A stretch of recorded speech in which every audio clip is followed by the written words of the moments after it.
morning, everybody, and welcome. You are locked and loaded. Rumble.com/LFATV and www.lfatv.us. So glad to have you here on this Friday, August 7th, year of our Lord 2026. I'm riding solo today. Producer Eli's going to have a long weekend, but it's okay because we've got enough news to get through. My name is Jeremy Herrell. This is Live from America, and we are broadcasting, streaming live, as Sean was just telling you, from the great and beautifully red Hawkeye state of Iowa. Please do us a favor, if you're watching on social media right now or on a video platform, hit that thumbs up, hit that share. Sharing is caring, and the world needs the truth. So thank you for being here today. Let me give you some live shout-outs. How about Barb Naylor is in the building. Kenria's mom is in the building. T-Man 1202 is in the live chat. Michael Granti is here. McKinnon Bean, Miguel Ortiz. It is a very special happy birthday today, by the way, to one Mr. Shane Badmoon. We've got Cynthia CQ Parrish, C. Ward, JD, to Andrea, Wes, good morning. Laterer is here today. C. Michaels is in the live chat on this Friday. How are you? Wild Rose, Joe Bow, WB Patriot, Xena 904, Gerald is in the building. Door slamming McGrowan slammed in a $5 Rumble rant. Thank you very much. Yamain, AA, Ron Broski is here. Greenus 122. Andrea, good morning, or good morning, or really good morning if you're on the West Coast. Christina 88, good morning to you. Tina, hello, and Sissy Mouse, welcome to Live from America. Well, as I stated, producer Eli's having a long weekend. Well-deserved long weekend. So a big shout out to Eli and Liz on the road, heading out to for their long weekend together. And, this job will do that to you. This job will make it so that you need a long weekend once in a while. If you were watching this morning on Rise Up, thank you for being here. We had some audio technical difficulties, but worked through those and came back strong. So thank you all that joined in for that live chat. And also, moving right into the Paul Herrell program this morning. What a great hour that was. And then, of course, the great Sean Farish. This was Sean Farish's second to last Friday. Next Friday will be his last Friday with Live from America. And we'll have a special tribute for Sean that day. He's been here since the very beginning of LFA TV. Obviously, I was doing my show, but creating LFA TV meant bringing in other hosts, other shows. It was the first of its kind to do that. First podcast network that there was, at least on Rumble. We pioneered the game here, and Sean was a part of that. Kevin was a part of that. Mike Crispy was a part of that. Eli Ellis was a part of that. And Frankie was a part of that. Frankie's still here. You don't see Frankie every day. I would argue that it might be awesome if Frankie actually came on the LFA TV every day and was on Live from America with producer Eli, and I had two different producers to cut to and talk to and get their opinion on. But that's where we started. So to see Sean move up the ladder is phenomenal. To have Sean leave LFA TV is emotional. But it's been one hell of a ride. And there's going to be a lot more in the future. New shows, different things.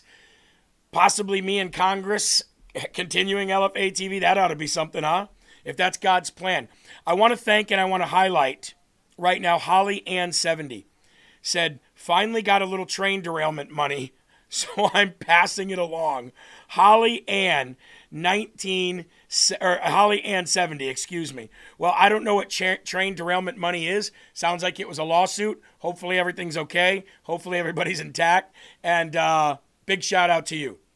Julie Green also had technical difficulties this morning. Well, it wasn't us. It was the Rumble Studio back end. So that's where it came from. So we just had to work our way around it. Producer Frankie Eileen wants to know how the new baby's doing. Well, let me tell you what. I see little pictures of that baby every single day because I follow him and his wife Sabrina, also Sabrina, on social media, and we get to see that beautiful baby posted every day. But either way, you know, we'll still be able to watch Sean. Sean will still be on Rumble. He'll just be with Dan Bongino. Sean will come on this show once in a while for a guest. I'm sure I'll go on his once in a while for a guest. You can obviously continue to follow him on social media, and I will be lifelong friends with Sean and with Brennan, right? Vita Rosa says, you'll be moving on up to Congress. I think I will be. Sean's has a great talent and will do big things, says Andrea. I believe he will. I believe he will be probably one of the biggest streamers online someday, taking the mantle someday from Dan himself. Door Slammer McGrowan, the 4 ICE officers each gave $5 to LFA. Door Slammer McGrowan. So running a hotel, and ICE officers were staying there, and apparently ICE officers donated $5 each to LFA TV. Now, I love all your support, and LFA TV can't run, especially on Fundraiser Fridays, without your support. But to get $5 from 4 different ICE agents, that might be the tip of the day. Would we all agree that that's the tip of the day? And to those ICE agents, please, Arthur, let them know that they have our full and absolute support, and we give them a salute here on LFA TV. So again, we love Sean. We're grateful for Sean. And we just hope that there's big things in the future for everybody, including America. Now, here's how I wanted to start the show out today. You guys know that the movie Citizen Vigilante made waves, right? That movie Citizen Vigilante with Armie Hammer went to #1 on streaming, went to #1 on Amazon, was the #1 talked about movie for a month. Every talk show, every news station talked about it, whether it was good, whether it was bad. It took over the airwaves, and now Citizen Vigilante is going to be getting a sequel to that movie, and it really highlighted the complete takeover of Europe from illegal immigration. And the reason why it went to #1, it went to #1 because it was true. Not what Armie Hammer was doing, not the vigilantism, but the core reason for his vigilante ways was the illegal immigration, was the complete takeover of culture, city, streets, society, and then moving their way up to elected positions because they're taking over in overall numbers as well. And if not taken over in overall numbers, definitely every one of them going out to vote, leaving no stone unturned to get their people into office. That's the systematic takeover of a 1,000-year effort by mostly Muslim majority countries. Okay? So, there's another movie coming out with an even bigger budget. Do you guys remember I think his name is John Majors? I think that might be his name. The guy that played in the Creed 3. The guy that played in Marvel. Big jacked dude. He ended up getting kind of blacklisted out of Hollywood because of some allegations that he ended up getting found not guilty on as far as abuse. Anyway, he's in this movie, and it's a bigger budget than Citizen Vigilante. And it is literally all about the takeover, the systematic takeover of the United States of America by Islam. And to see him in this movie made me so proud. And a big shout out to MacGyver03 for the massive $50 donation saying, use where needed. Well, we will use where needed. And I appreciate that very, very much. Jeremy, it was settlement for people living near East Palestine. Everyone is okay. Oh, okay. Thank you, Holly Ann. Well, I'm glad that some people got some justice out of that, if that's what you want to call it. So anyway, check this movie out and tell me how you think this movie's going to do. If Citizen Vigilante did what it did, watch this. There are 3 ways Islam will conquer the West. Through immigration, through the wombs, of our women and by using our nation's freedoms against us. Are you paying attention?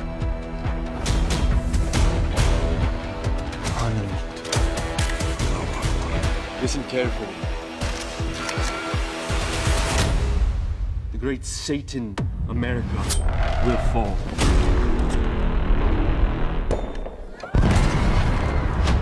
You are infidels. The bodies of women are not pure, and the men's souls are unclean. What makes them so dangerous? Their goals are not in this life, but the next. I got friends here. I can't just Do you listen to me? In the law. We cannot run or hide from what is coming. We have to fight. Let's go. More than 10,000 times in the next life. When you die, you're nothing. Only one way to find out. That's the American way. Woo! Come on. Run, hide, fight. Infidels. Folks, this is taking over. This kind of portrayal on the big screen is taking over, and it is doing 5, 6, 10 times the budget that it costs to make them. Why? Because it's standing up and unapologetically putting the truth out there. It is showing the world exactly what's going on through the big screen, and people can't stand it, at least on the left. Why? Because it's true.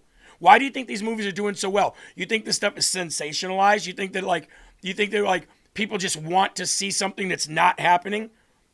They're doing well because it is happening. Citizen Vigilante shed a light on something that is happening, regardless of whether you like it or not, whether you want to turn a blind eye to it or not. This movie right here, Run, Hide, Fight, Infidels, it's going to do the same thing. It's going to take over because it's shedding the light on a very uncomfortable situation for most people to talk about, but is true. And it will force the entire narrative into pop culture, and then people will start feeling okay to talk about it and say, look, this is bothering me too. This has been on my mind as well. I'm going to see that September 16th. Run, Hide, Fight, Infidels. And I suggest that you all go see it too. Support this stuff. Because if it wasn't for stuff like this, if it wasn't for movies shedding the light on things like this, most people probably would just continue to go, not happening, not happening. But this will force people to go and look. Now, for you and I, you know that this has been going on. But this right here, that's huge. And I love seeing him bounce back from the blacklisting of Hollywood after those allegations turned out to be completely false. So, bravo. September 16th. Run, Hide, Fight. Infidels. And those are the kind of movies that are going to continue to shed light on things that are uncomfortable in society, but they're going to do major numbers because of that exact reason. Because they went out on a limb and they had the courage to do it.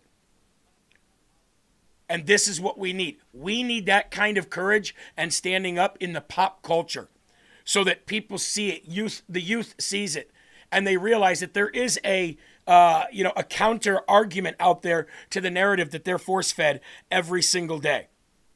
So if you want to watch this, let me know on the live chat. And remember, Run, Hide, Fight. Infidels. And they're shedding the light on the complete takeover of every country that they touch. So, Patty says, I will go see it as a birthday present to me. Andrea said, I want to watch this. Vegetarian says, movies have always been prophetic. This is the future for sure. Wakey, wakey, America, says T. Collins. A.A. Ron says, is it out now? No, September 16th. That's when it premieres. Can't wait. Cannot wait. We have to stand up to this now. Okay, let's go to the Lord in prayer. Again, we want to give a big shout out to producer Eli today. You have no idea how much he worked his butt off to make sure that things would run smoothly while he was gone. And producer Frankie is picking up the slack that producer Eli normally does. So big shout out to our producers. And thank you guys for the Rumble rants and the fundraising on Friday to help keep those guys here. All right? All right. Our Father who art in heaven, hallowed be thy name. Thy kingdom come, thy will be done, on earth as it is in heaven. Give us this day our daily bread, and forgive us our trespasses, as we forgive those who trespass against us. And lead us not into temptation, but deliver us from evil. For thine is the kingdom, and the power, and the glory forever. In Jesus' name we pray, amen.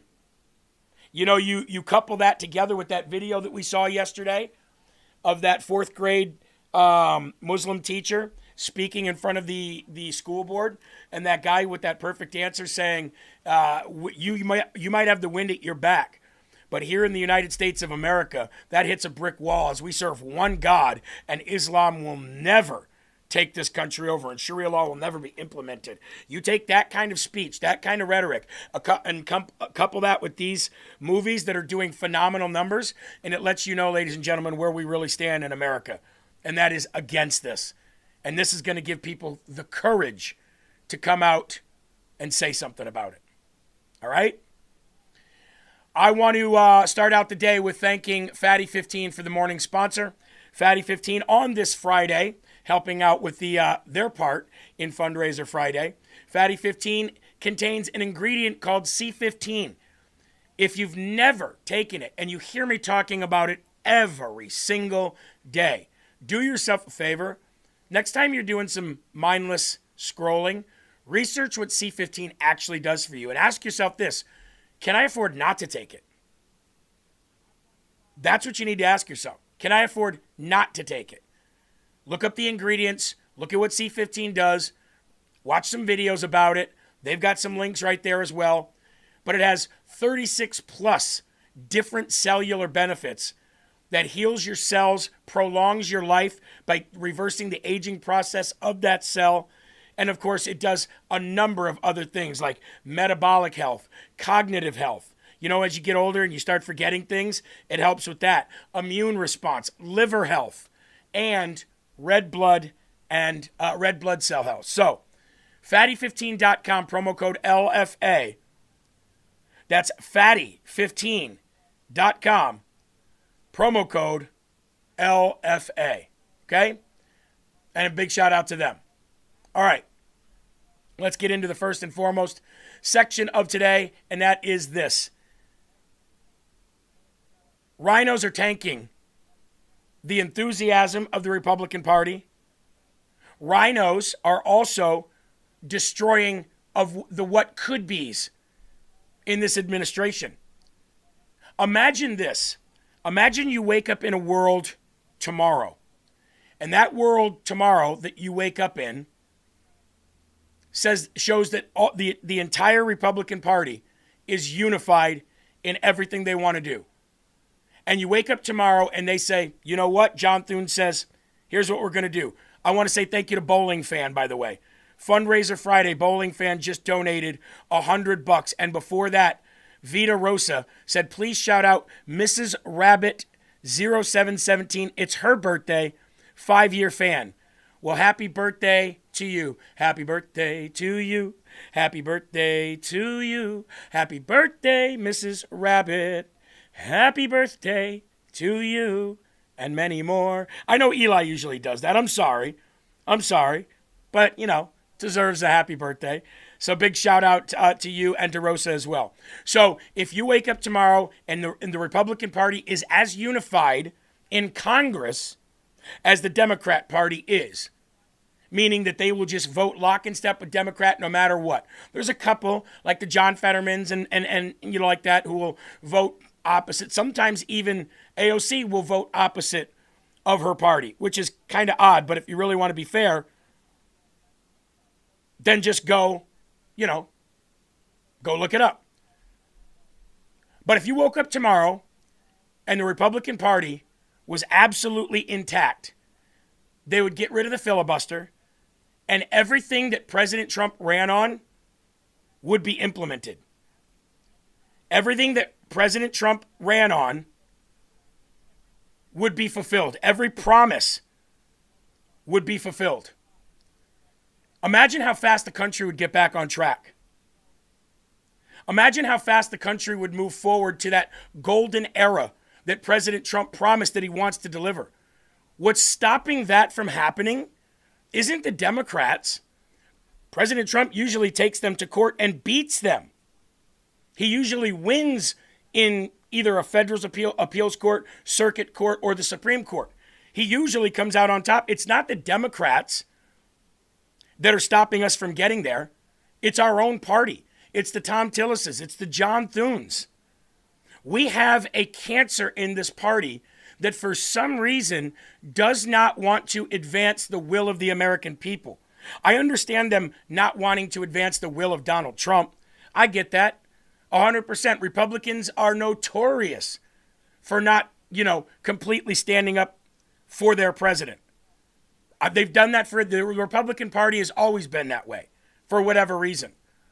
But there's a few that just really hate this guy so much that they're like, I'm not going to do anything. They're like the Thomas Masseys of the party. I'm just not going to vote for anything that advances President Trump's goals or his, promises, fulfills his promises. So it looks like President Trump isn't fulfilling his promises.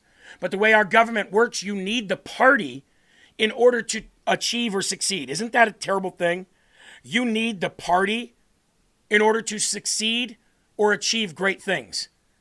Even though you got a mandate from the American people, you need the party to say, okay, we'll either let it go or we won't. We'll either let it go or we won't. And in most cases with President Trump, the party doesn't let it go. So if you could have President Trump's agenda, our mandate to his promises be implemented all tomorrow and for the rest of the 2 years, you would see so much change in this country. The rhinos are the one tanking everything.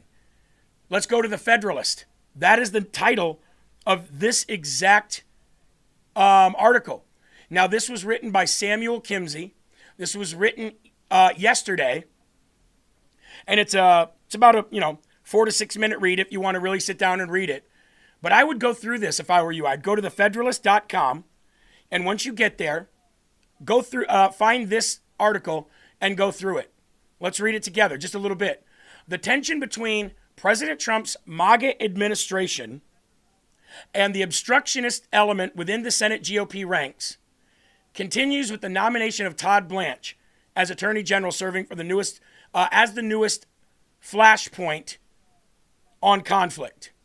President Donald J. Trump directly blasted Senators Tom Tillis and John Cornyn last week after it became clear that they remained in transition in their opposition to confirm Blanche.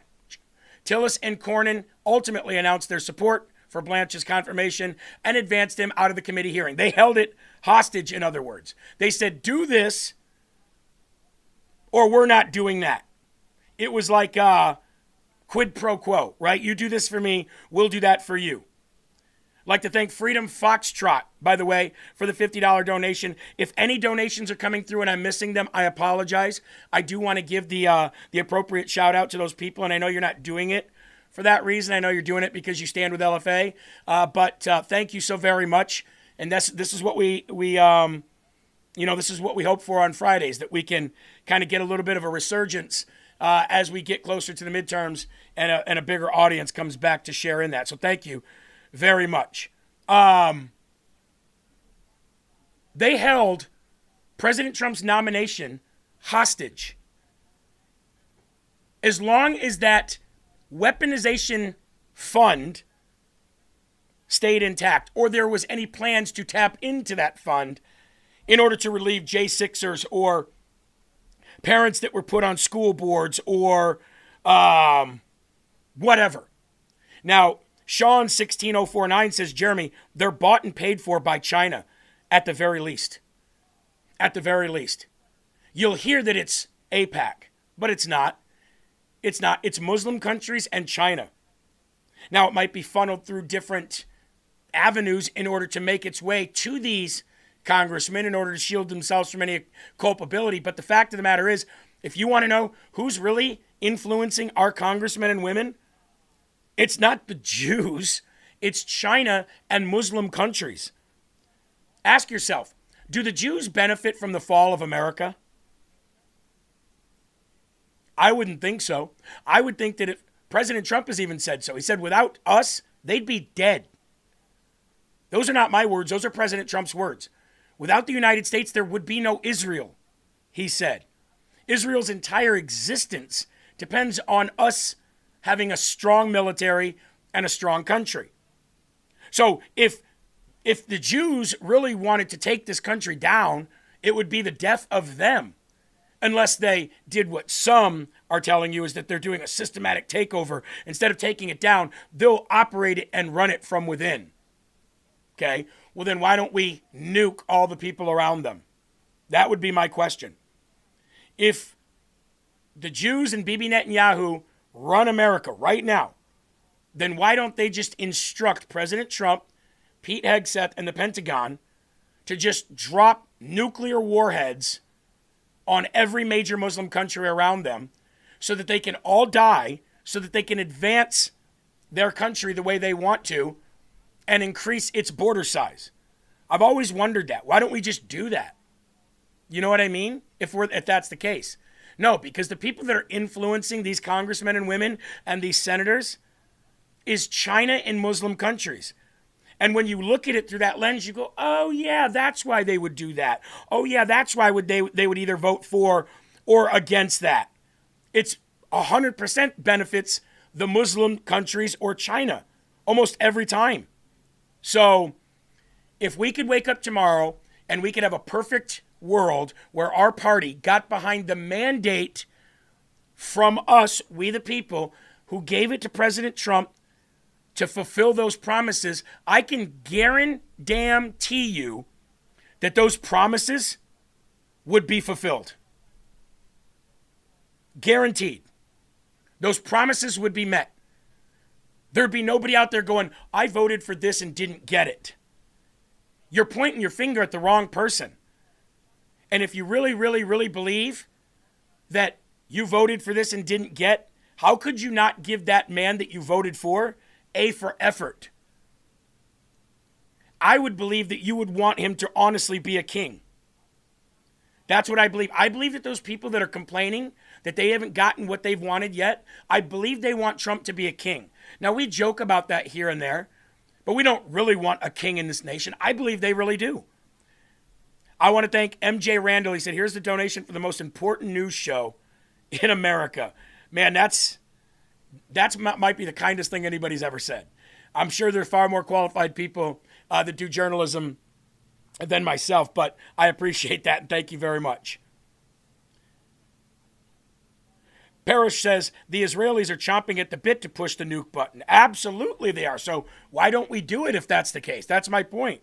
They would love to. They would love to nuke every single country around them. They could advance their borders. They could have one major region that is all Israel, and that they would, that's what they want. We know that. And for anybody that thinks that that's horrible of them, well, let me ask you, what do we want? Have we not been talking about the Monroe Doctrine? Have we not been talking about taking over Greenland?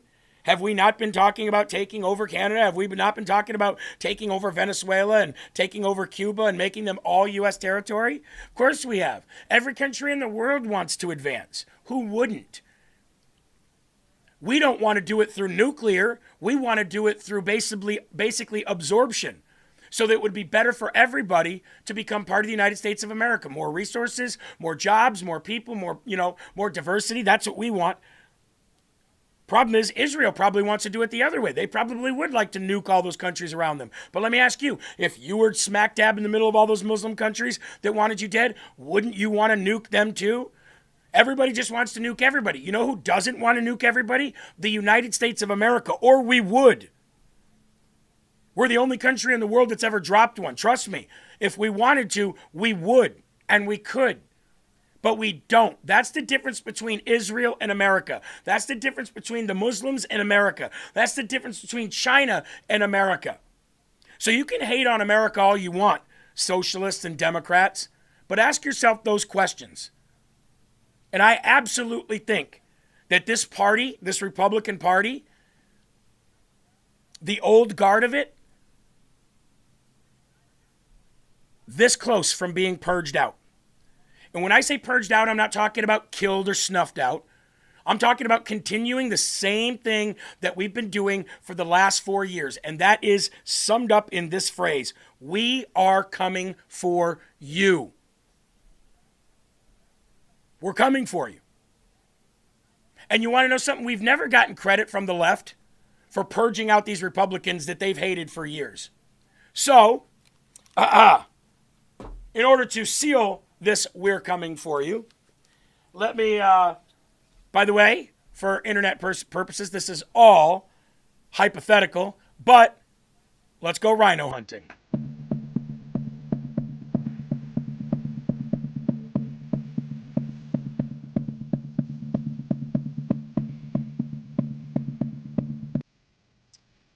These rhinos that we've been hunting for the last, I'd say, 8 years, we're down to about 5 left. There used to be 30.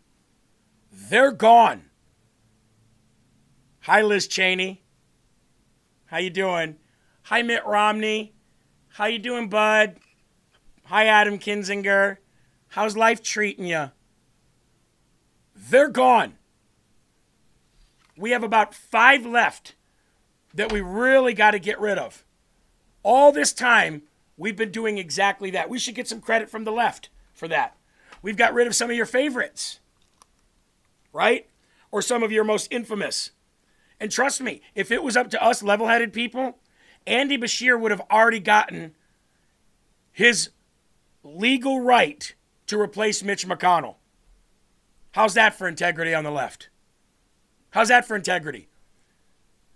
We would be absolutely willing to have let Andy Bashir pick a replacement for Mitch McConnell because we believe that he's no longer alive. Now, we don't know that. And what did we just find out? Oh, he might not even be back even this fall. We believe that Mitch McConnell is not alive. And if he's not dead, then he's not alive up here. That's what we believe. Would I have wanted Andy Bashir to pick a senator? No. Do I think there should be a special election? Yes. But at the same time, if he's dead or if he was brain dead, Andy Bashir would have had the legal right. I would have hated that. But is it any worse than Mitch McConnell? I know people out there going, even a Democrat is worse than a brain-dead Mitch McConnell or a dead Mitch McConnell. I get it.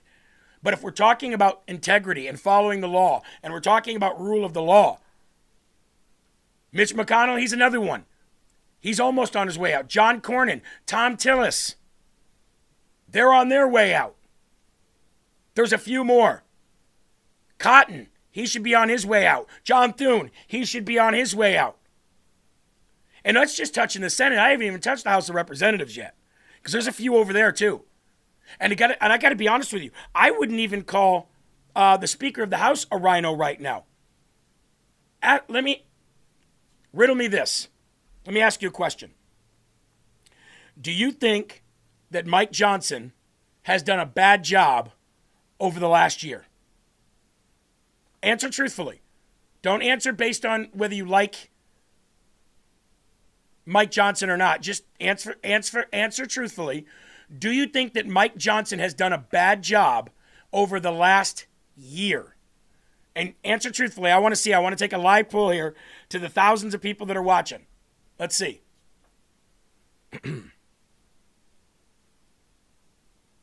I know it takes about 30 seconds to catch up, but here we go. Ellen, no. Joe Bo, no. Okay. Let's see here. Kimberly says yes. Okay. He was slow to get on board. I agree with that. No, he's gotten better. No, not really. And for those who say yes, can you tell us, give us one thing about what he's done that's bad? I'd like to, maybe I forgot something. Yes, bad job, says Veronica, okay? Kimberly, yes. We do have a mix. We have a mix between no's and yes. So I would ask, if you think he's done a bad job, can you tell me what he could have done that he hasn't done? Because I believe he's passed every bill that we wanted him to pass. Now, I'm not going to give him an A+, but I wouldn't give him rhino status, at least over the last year. Poor job, okay. 75%. I would agree with that, Jedi. I would agree with 75%. He kind of got back in his place, says Ron Broski. Margaret says compromised. Well, I wouldn't argue that. I'm just talking about what he's done over the last year. He hasn't done enough. So, says Zena. Okay, he could do better. So let me ask this. What do you think, for those who think he could do better or he hasn't done a good job over the last year? Breckelman said he has greatly improved. I would agree with that one. I wouldn't say he's great or good. I would just say he hasn't done much bad over the last. He hasn't done many rhino things over the last year. Now, that's a different question from saying, has he done a good job? No, I don't think he's done a good or great job. I think he could force the issue on a few things. I think he could say enough is enough on these, on these crazy hearings with these crazy people. Kick them out of these committees if you have to. I think he could do that, but I do want to see what you guys think. He could do more with Ilhan Omar. Absolutely. I think you're right. I think you're right there. You are 100% correct on that one. He's gotten back in line with Trump's agenda. Well, that's what I was focusing on, but now people are starting to get into some actual issues like Ilhan Omar. I'm there with you on that one. He gets an F on that. He gets an F on the Ilhan Omar thing. Big Mac says, I give him a C+. William says he's not done enough. I agree he's not done enough, but I also agree he's not done the rhino bad either. He's kind of like on the fence, right? He's kind of like a lukewarm guy, but he has been advancing President Trump's agenda. I will say that. I think he's done a good job, especially with the small majority he has. Well, there's another thing too. You're talking about majority of the party, and he has a very slim majority. Let's see. Work to refund our money stolen by fraud. Is it his job to excommunicate people? It would be his job to put that on the House floor to get rid of somebody. Yes, it would be his job to do that. 100%. Cat lover, I still think he's spineless. So do I. But you know what? Maybe John Thune's lack of leadership has made Mike Johnson look better. Maybe that's a facade. Maybe John Thune has been so bad, Mike Johnson's been over there like, this is great. Nobody's piling on top of me. Maybe that's the case. But I haven't seen him do anything that's like super rhino. But I will agree that he's done a bad job holding people accountable like Ilhan Omar, especially after that fraud. All those frauds, allegations, and her tied to all that fraud, right? He's not John Thune. Well, it's a low bar. Slowly advancing Trump's agenda, says Teapots. Okay, well, let's move on. Let's continue. Thank you, by the way, for your opinions on that. I greatly appreciate that because, this guy is something that, this topic is something that all of us are going to have different opinions on. So I do like to see where you guys sit with yours as well. John Thune and Tom Cotton are blocking DOJ from obtaining Brennan transcripts before U.S. Senate committees, impeding investigations into the former CIA chief. John Solomon from Just the News just broke the news on Wednesday that the Majority Leader John Thune and Senator Tom Cotton are backing the DOJ investigator Joe DeGenova from obtaining the transcripts of John Brennan's interviews with the Senate Judiciary and Intelligence Committees. Now, why would they be doing that if it wasn't for protecting the Uniparty people? Why would they be blocking the DOJ from getting these transcripts from these private interviews in the judiciary committees in the Senate? Why would they do that? Why would any Republican stop a Republican appointed DOJ from looking into a former Democrat CIA chief who's facing multiple indictments and charges right now? That sounds a little weird. This is holding up the investigation into Brennan and his role in the deep state coup that tried to take down President Trump in 2016. Apparently, Acting Attorney General Todd Blanche refuses to authorize a subpoena to the United States Senate to obtain these documents. Why? Like, what's going on? Like, this is to me, this is Todd Blanche's first this is his first red mark. And Judge Jeanine has a red mark too. Now, some people would tell you on the other side, they would say, well, these people are standing up to Trump and just not doing what he wants. That's not true. We literally have 8647 and a Nazi sign and other stupid depictions of dumb liberal sayings in the reflecting pool, carved into it with box cutter knives and all types of things. So I think there's two different things here. The reflecting pool turning green. That could have possibly just happened. Everybody's going to tell you something different. You're going to hear that some people threw in like algae tablets and things like that in order for that to happen. You're going to get people to tell you that nobody damaged or destructed anything, that there was no cuts, that there was no marks, that 8647 wasn't cut into the lining, but it was.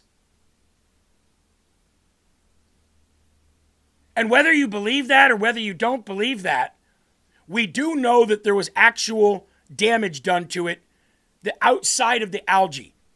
Now, anybody that has a fish tank or a pool, you ever put one up before, you've probably run into algae problems.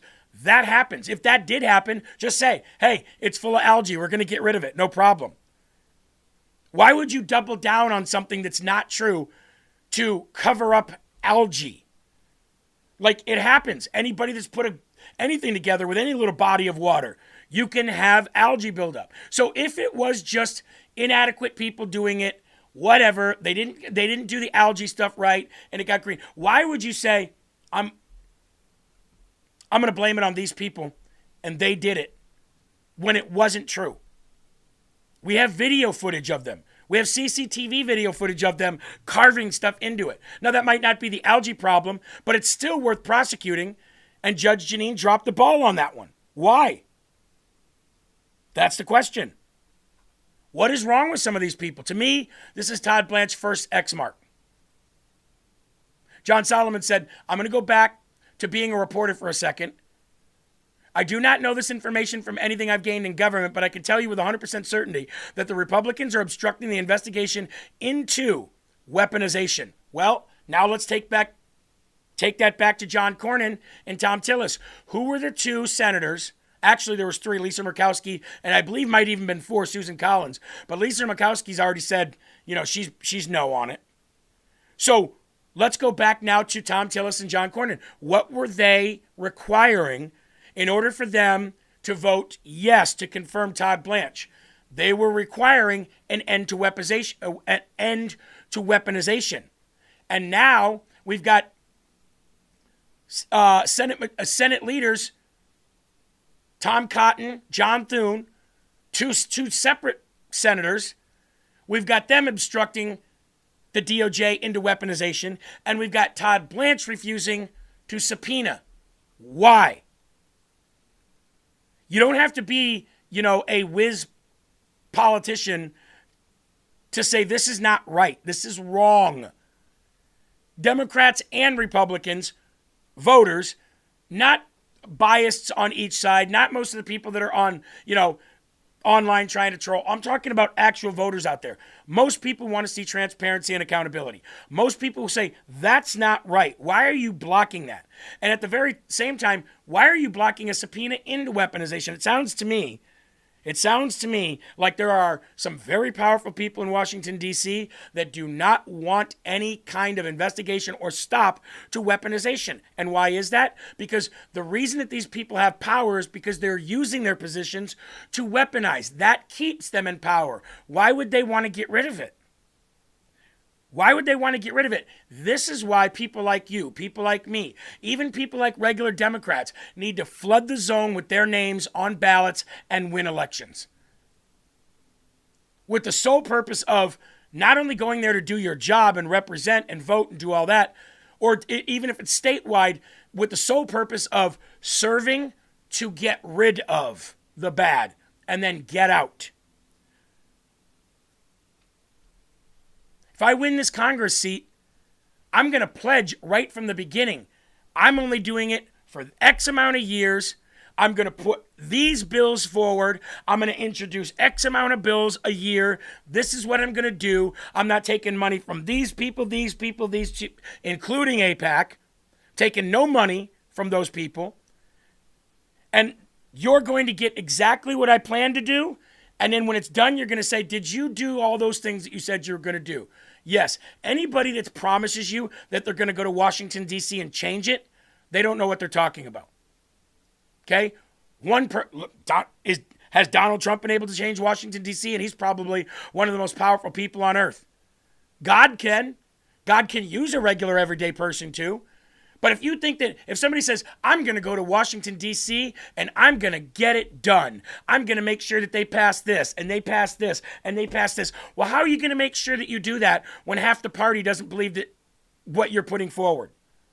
You can say what you will do. I'm going to introduce this bill. I'm going to introduce this bill. I will sponsor and co-sponsor any bill that has X, X, Y, Y, Z, Z. I'll do that. I promise to always be vocal. I promise to never vote for anything with amnesty and this, that, and the other. You could do that, but you can't overpromise things that you're going to underdeliver on.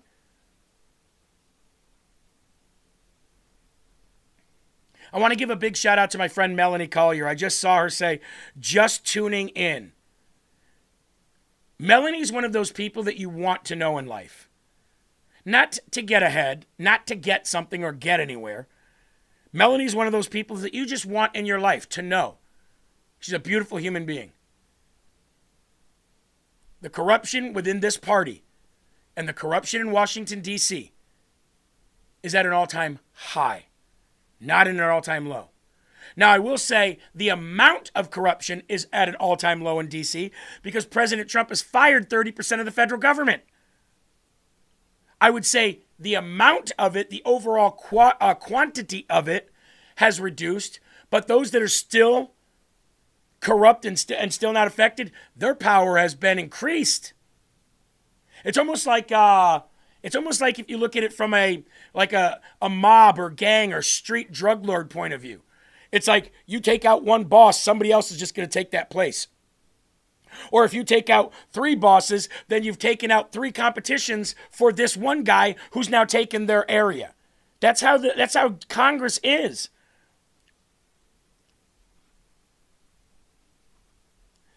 Breckelman says, I totally support Judge Janine not prosecuting the person because it's a waste of time. If you stop to throw a stone at every barking dog, you will miss your focus and never reach our destination. I agree. I know what you're saying, and I agree with that to a certain extent. But what I don't agree with is the fact that you let people get away with stuff that they shouldn't do and break the law. I don't care if somebody walked by and spit in it. That's the problem, is that we're overlooking small things. Today on Rise Up, we did a segment where it said, life is rarely changed by drastic moments. Life is shaped by your everyday small decisions. And I think people overlook their everyday small habits, their everyday small rotations and repeating, things that they do. And I think people overlook small decisions that shape who we are. 1 million small decisions a day shape who we are. Very rarely is it drastic decisions that are made 1, 2, or 3 times a year. So I understand exactly what you're saying, and I understand we have bigger fish to fry. But at the same time, look how much this took over the news. Look how much this took over the airwaves. Look how much this took over social media. They're still talking about it Just like the ballroom thing. Sooner or later, you got to smack somebody and smack them back into place. That's all I'm saying. And I'm not talking about that physically. I'm talking about that metaphorically. I'm using an analogy. Sooner or later, you got to counterpunch and say, enough is enough. So we're out of control. Yasmin said, Jeremy, tell us about Tennessee Republican that beat Andy Ogles. Is he MAGA? Well, we're getting a little ahead of ourselves. We're going to get there soon. But right now we're talking about Thune and Cotton. So Blanche did respond. Blanche did respond to this. According to John Solomon, like I said, Blanche refuses to subpoena the documents. Yesterday, Todd Blanche responded to the accusations. Blanche said there's no daylight between him and leader John Thune and Chairman Cotton. Well, if that is correct, then why has investigator Joe DeGeneva not received the information? Will Todd Blanche make sure that Joe gets the information he's requested without a subpoena? Because if Todd Blanche can't do that, then how can we expect Todd Blanche to hold Tony Fauci in contempt of court? If you're protecting the people that used weaponized government to go after everyday or ordinary Americans, then why do we expect you to hold Tony Fauci accountable with contempt that you're apparently reviewing right now? S. Rose says, just saw that the courts are stopping the construction of the ballroom. For now. I'll guarantee you that ballroom gets built.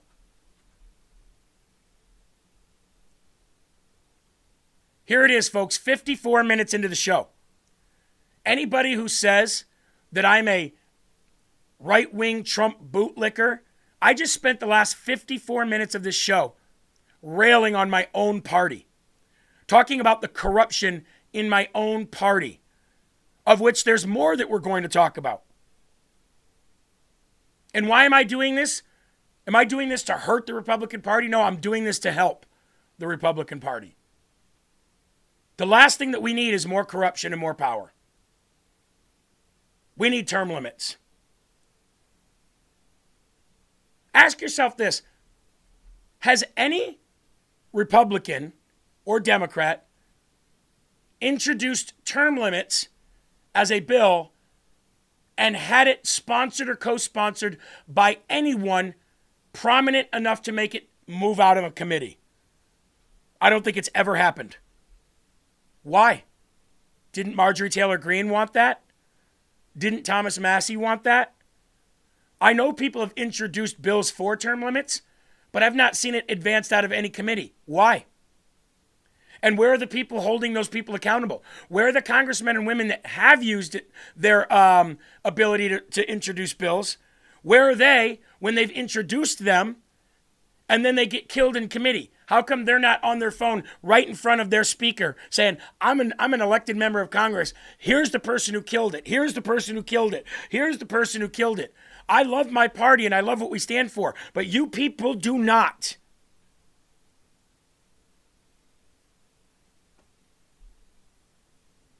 Term limits need to be absolutely put in place, and that stands for everyone. Nobody gets free rides forever. Judges, elected officials, nobody. It's ridiculous because it leaves too much room for corruption. If you agree with me, share the video and give it a like. If you don't, I don't know what to tell you. If you're on the left and you don't agree with that, I really don't know what to tell you. Because, like I said, the last hour going against my own party. There's a little bit more on this that was put out this morning about this blocking the investigation, by the way. Paul Sperry alleged on X that the FBI headquarters was inexplicably holding back from the declassification on a 400-page report by the FBI Office of Professional Responsibility investigating the Crossfire Hurricane probe that implicates John Brennan and the Five Eyes intelligence group in 2016 intel op targeting President Trump. The 5 Eyes include, and that is it's a hyperlink to a group, includes intel agencies from U.S., Canada, Britain, Australia, and New Zealand. Sperry later came out with a correction that the FBI says other equities in the intel chain are holding up the release of the documents. Who could that be?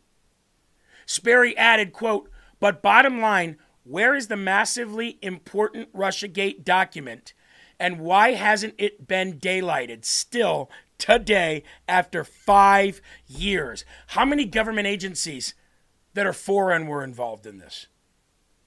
How many government agencies that were foreign, say Britain, Australia, and others, how many of them were involved in trying to take down President Trump? And what would that mean that President Trump would have to do right now as President of the United States? Declare war on these people? Big shout out to Paul Sperry. Great investigative journalist, by the way. Got about 3,000 people live, folks. I appreciate you guys being here. Thank you very much. John Thune actually responded to the talking filibuster accusation. I want you to listen to what he says here. Well, and I think probably the best path to success is through budget reconciliation. And we can't do everything in budget reconciliation, but we can do parts of it. The one thing about the talking filibuster, and it hasn't been used in something like 100 years, people point to the Civil Rights Act of 1964, but that it actually was done under regular order. They invoked cloture, passed it that way.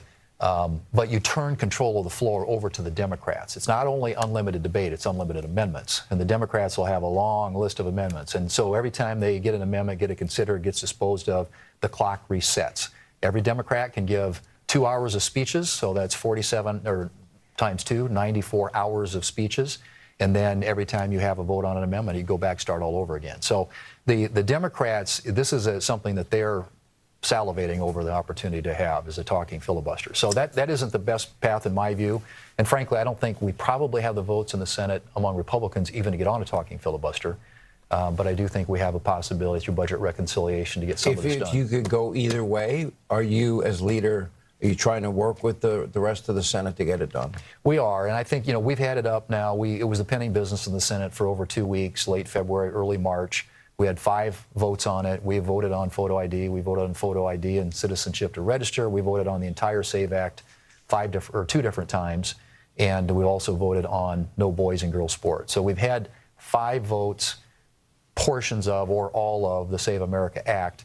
The problem we have is we have no Democrats. The Democrats block voted against it, in spite of the fact that there are at least a dozen Democrats, and I have the quotes, who have come out publicly and said they're for photo ID. But when they actually got a chance to put up or shut up on the floor of the Senate, they all voted no. Let's talk about the radical. He's right on everything he said except for one thing that he skirted around. He said we can do the talking filibuster, he said, but here's the problem. The Democrats can throw up an amendment. And every time they throw up an amendment, the clock starts back over. They could do 94 hours just straight talking, but then the clock starts back over every time that there's an amendment. And it's never-ending gridlock in D.C. First of all, I'd say this, John Thune. It's never-ending gridlock in D.C. now. It's always never-ending gridlock in D.C. You guys don't work. You're always home. You don't do your damn jobs. You send everybody home. And then they look stupid in front of their constituents. What are they supposed to do? Stay in Washington, D.C. while the body leaves and does nothing? You are tearing apart the party. So number one, I'd say, you're trying to avoid D.C. gridlock? Good luck. It happens, and it's always happened. But here's the big part. Here's the big counterpunch to what that idiot just said. Well, they could just throw up amendments, and we got to vote on them. And then they throw up another amendment, and we got to vote on them. And then it changes the clock backwards, and then we start talking about it. And we start filibustering about it. And we start debating about it. And then they throw up another amendment, and then we got to vote on it. And the whole process starts back over again. Nope. You can table those amendments. Table every one. It's amazing that Sean Hannity, in all of his years, in all of his wisdom, quotes, on Fox News, couldn't say, well, leader, correct me if I'm wrong, but can't you table those amendments? Happens all the time. It's happened all the time. It's happened many times in the past. Can't you just table those amendments and not vote on them? Well, you see, but what comes with that is what's your excuse now? What's your excuse now? You are the leader of the Senate. Chuck Schumer didn't have these issues. Mitch McConnell didn't even have these issues. They held the Senate in a grip, and they got done whatever they wanted to. And that includes finding different ways around Senate rules or temporarily removing those rules to advance their position. You are the leader of the Senate. You have so much power, and you're using none of it. Absolutely none. You don't have to vote on those amendments. You can table them, and nothing happens. He's telling you because somebody puts up an amendment, we have to stop what we're doing. We have to vote on that amendment. Then we have to debate that amendment. Or in either way, the clock starts all over again. So it's a never-ending filibuster. That's not true. Everybody should know that. It's not something you learn in a civics class, though, because these are Senate rules. This isn't a constitutional rule. This isn't something that's in the amendments to any constitution. Nope, this is just a Senate rule. That can be changed at any time. That will be changed. If and when the Democrats ever take the Senate over again, it will be changed. And then you'll see packed courts for real, and you'll see 2 new states. Absolutely. We only know that because they've said that. They still say that. They're still saying that today. President Trump did an interview yesterday. We're going to play a few clips from right now. This portion of this is actually talking about what we're talking about right now. To serve another term as leader, do you think, would you support him? Well, I don't want to get into that necessarily, but Why? I'll tell A you, lot of people are thinking about it. This is a big issue. I get along with him. It's unfortunate that he doesn't have the vote. But do you actually get along with him? I do. But you clearly disagree. I mean, you have big disagreements. I do have disagreements. I believe strongly in terminating the filibuster. And by the way, getting Save America Act approved immediately and about 400 other things in every hour of every day. Boom, boom, boom. You get whatever you want. You get. Democrats would do it too, though, right? They'd get. Well, they're going to do that. They're going to do that. If they get in, they're going to do it very quickly. I mean, you're wrong on that one. We'll see. They're going to do that so fast. And I say, as long as we all know that they're going to do it, I'm so shocked to hear you. But as long as I know that they're going to do that, you do it. I would do it whether they did it or not. We would get in the next 2.5 years, we would get things that nobody ever dreamt of. We would be in office for the next 100 years. That's exactly what and I I'll said. tell you what, if they get in, I may be the last Republican president. You know what's scary? Is that book about Barron Trump from the early 1900s that was titled The Last President. You guys have heard of all of the coincidences of that book? It's actually a series following a kid named Barron Trump on Fifth Avenue in New York. Time traveler. You guys have heard that story, right? If you haven't, I won't take time to go find it and play it here. I don't have Eli here. It would take me time to go search it. But if you guys, I think it's called The Amazing Adventures of Barron Trump, or he's a time traveler, and it's called I think the last book is called The Last President. So weird. So weird. By the way, was best friends with a guy named Pence. Like, what are the odds? Yes, thank you, Barb Naylor. It's by Ingersoll Lockwood. Very, very interesting story. So when he said that, I could very well be the last president. Wow. I wonder if he was referencing that or if he just said it because coincidence. Put it up for a vote either way? Yeah, I would, because I'd like to see the people that want to vote against it. I want to see the people, both Republican and Democrat, who vote against, because mostly it's Democrats. I mean, we have most Republicans, in all fairness. We'll have a few. We'll be, like a couple short or maybe one short, which we shouldn't be any. What Republican is going to vote against it? I could tell you there's a couple. I know the ones. You don't have to tell me. I know the ones, right. And I find it hard to believe. But you have all the Democrats are going to vote against it. Every Democrat is going to vote against They have voter 5 ID. times, to be clear. Well, they do it over and over, and I think it should.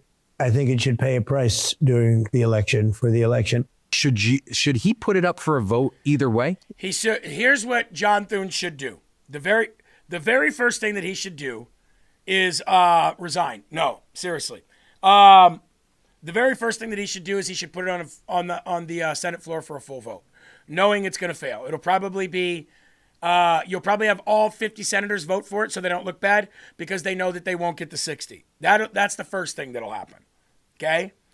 Then once you do that, then you force the talking filibuster. And let's say you force the talking filibuster, you table all amendments, and when they're done, all you need is that 50. Guarantee you the same 50 senators don't vote for it. Guaranteed. You're not going to get Tom Tillis, John Cornyn, as of right now, Lisa Murkowski, you're not going to get them to vote for it. No way. They would in the first round to make it look like, because they wouldn't believe that it would go to the second round. But then if it went to the second round, if it went to that talking filibuster, they would be scared, you know what. And I will agree with Aaron on one thing. Almost like the world is a stage. I would not disagree with you on that one. And everything is a scam. It's so ridiculous. Now, this kind of political atmosphere, we're at a turning point in this country. Okay? We're at a turning point. And we're going to go one of two ways. We're either going to allow this political atmosphere to make the general public say, I've had enough of it, which you've already seen they have. How many people already have fatigue from the last 10 years of this? People are sick of it.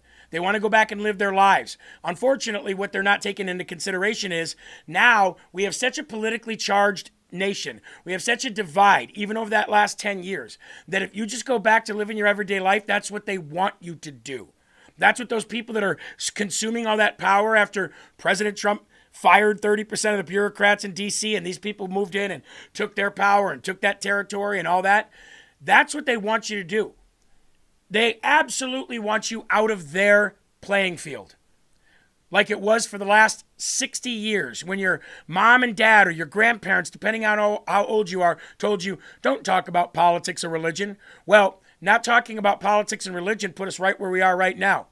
Put us right where we are right now, where God is no longer at a majority of the supper tables and where the political arena of this world, the political swamp of this world has total and all control and has their tentacles dug so deep because everybody sat on their ass for the last 60 years and didn't do anything.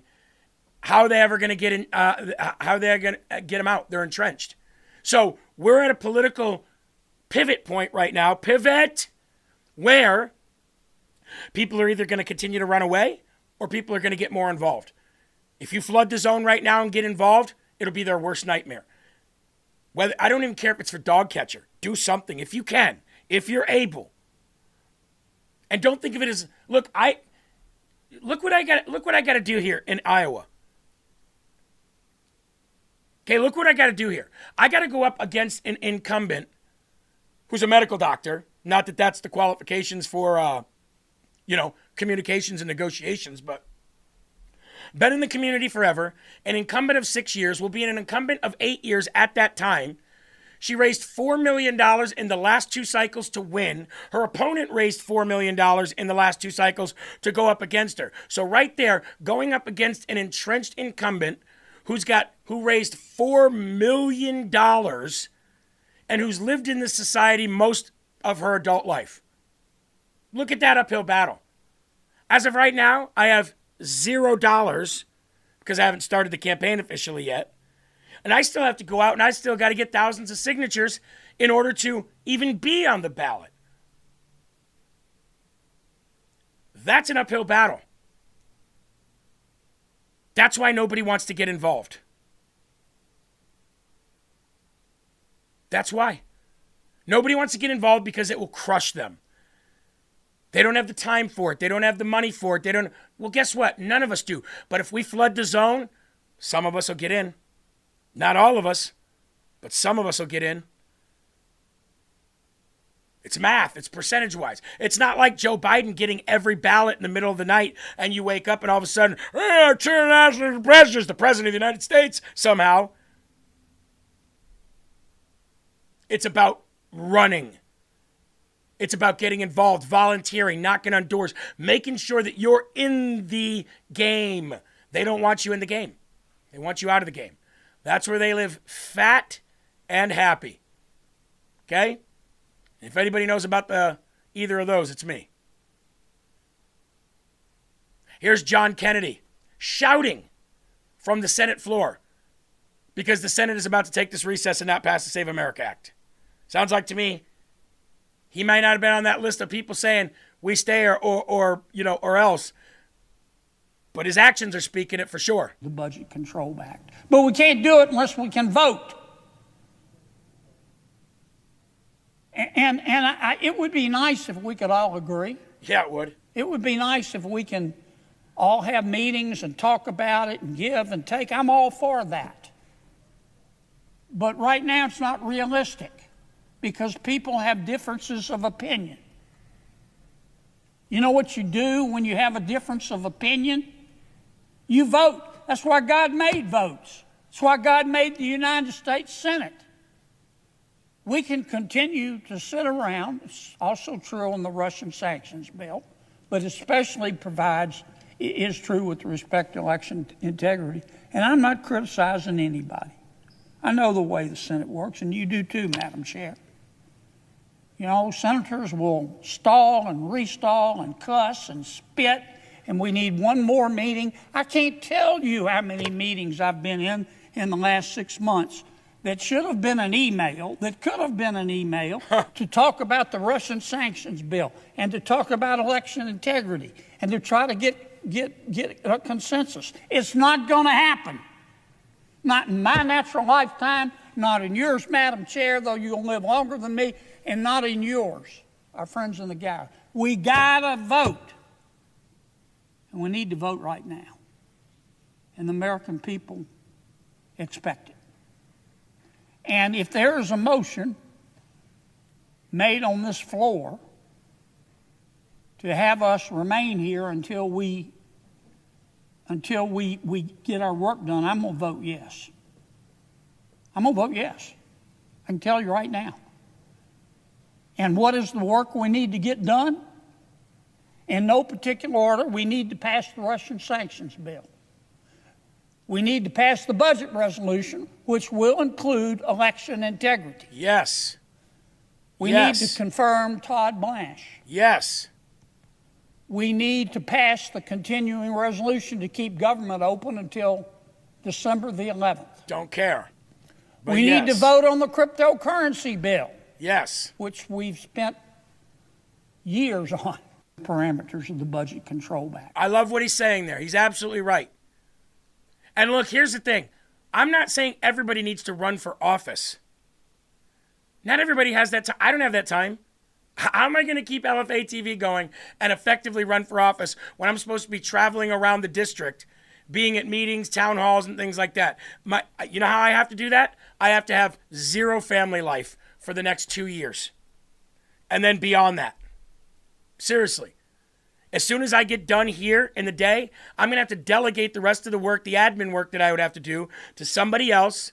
And then I'm going to have to go out there and campaign until 9 o'clock every night, 10 o'clock every night. Sometimes not come home and stay overnight places just so I can get up in the morning and do it again. I'm not going to have nights. I'm not going to have weekends. I'm going to start bringing Iowa elected officials and volunteers onto the program for the next few months leading up to the midterms to show you what they do for zero money, and they get zero sleep and they volunteer. So again, I'm not saying waste your whole life doing that, but if you say, you know what, I'm going to take the next 3 months and I'm going to help this person in my state get elected. I'm going to go knock on doors. I'm going to talk to people because of the things that I'm learning every day on these shows that I'm watching and in these bills that I'm reading and on this research that I've been doing. And you know what? Take 5 hours a week. I'm telling you, if we flood the zone, some of us will get in, and some other people that we're working to help get in will get in. It takes a village. That's all I'm saying. And if it takes a double village to not only win the elections, but root out these Republicans in D.C. Expose them for what they are. And I'm not saying your job is completely to go expose or whatever, but that should be included. Like, I guarantee you, if I win, there ain't nobody in D.C. that's going to want to be my friend. Nobody. Nobody's going to confide in me or anything, because they already know what kind of congressman I'm going to be. They're damn sure not going to give me any committee hearings, chairmanships, or anything like that. No way. No way. But it'd be nice if they did. Now, Mike Lee says the Save America Act is actually moving along nicely. I mean, that's music to my ears, but let's see what Senator Mike Lee has to say in this quick video he put out yesterday. I just came from a very productive meeting with Senate Republicans, and the conversation has shifted in a very favorable direction. We're talking now much more about how best to do this. Not whether to stay and work on the Save America Act, but what procedural vehicle to use in order to get this thing done. So, look, I always, this is a step-by-step process. I don't want to proclaim victory, but the conversation has moved in a favorable direction. I want to thank Senate Majority Leader John Thune and our whip, John Barrasso, for leading a very productive discussion today. Yeah, you know why? Because they're getting pressured beyond belief. Every time they do a press conference, it's the Save America Act. Every time they walk into their office, their assistant says, we have 1,000 more messages about the Save America Act. Every time they get into their office, another assistant says, we're getting flooded with emails about the Save America Act. Every time they go on a show, whether it be on Fox or CNN, it's the Save America Act. They're getting sick of it. You're wearing them down. So you know what the procedural vehicle that he's talking about? I can tell you what it is. I already know. The procedural vehicle is to break it up and put it into different things. It's the only way through it. It's the only way through it. And even still, you might get some Republicans that don't want to vote for it. That means break it up and put it in bills that do not need the 60-vote threshold to get through, or put pieces of it in bills that maybe need the 60-vote threshold, but people are willing to vote for it because what they're getting out of it is less than they'd be giving away. I guarantee you that's the procedural vehicle that he's talking about to get there. There is no other way. There's 3 ways other than that. 1, get 10 Democrats to vote for you with it, and all senators vote for it, and it passes. 2, talking filibuster, where you only need 50 votes. Table every amendment and be done with it. 3, nuke the filibuster and do it anyway. Those are the only 3 ways to do it. That's it. Unless they break it up, piece it out, and they put it in different bills. I can tell you how I know that works. Here in Iowa, we have a lucrative amount of money being thrown to farmers for their land. That money is coming from you, the taxpayer. That's right. You, the taxpayer, are funding, all in all, a massive government subsidy, millions and millions, billions of dollars, actually. And that subsidy can be tapped into by major corporations that are hired to, or that are trying to build and manufacture and implement themselves, pipelines, carbon pipelines. And they want it to come through Iowa. Okay. There's some benefits to that, yes. There's some cons to that, yes. But I'd say the biggest con is it is AOC Green New Deal money. Now, the Green New Deal went back to 2019. The Green New Deal failed. So you know what they did?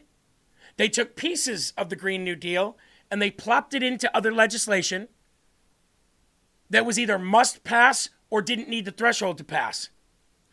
One of those was the Inflation Reduction Act of 2021. That money from the Green New Deal got funneled into the Inflation Reduction Act, which passed billions of dollars for credits from the taxpayer that these companies would be eligible for energy and to build pipelines and things like that. Now, the majority of Iowa does not want this. The farmers that are seeing less and less money for their crops and their fields, they want it because they want out. They want to take a big lump sum and be done with it. But what does that do to Iowa's farmland? What is Iowa known for? See what I'm saying? And there's so many people willing to give it up in order to get the money. But the money's the Green New Deal money. And I don't think that that's a good thing. I don't think it's a good thing to take blood money. That's what I'm going to call it. I'm using an analogy, obviously. I don't think it's good to take money for something that we don't believe in order to get rich and say the hell with it. So that is the procedural vehicle that Mike Lee's talking about. Splinter it up and put it into other bills. But here's one of my bills that I'm going to be introducing when I get to Congress. Everything needs to be a single bill issue. Look, if we're going to live in the world of multi-issue bills, hey, play the game. That's how we won the election. We played the game, we won the election. We ballot harvested where we needed to. We did what we needed to do. We mailed in early votes. We did what we needed to do and we won. So I get it. We're living in this world of multi-issue bills. But I think anybody in the world would tell you it's probably best to have single-issue bills. That way, you get something done or you don't. You move on to the next thing. You get something done or you don't, or you move on to the next thing. You don't bribe people by throwing in a bunch of pork for them so that they can benefit from it while the country suffers. That's sick. Now, will that pass? No. Will term limits pass? No. Will either of them pass out of a committee? Probably not. But at least it's worth a try. But that's how they're going to do it.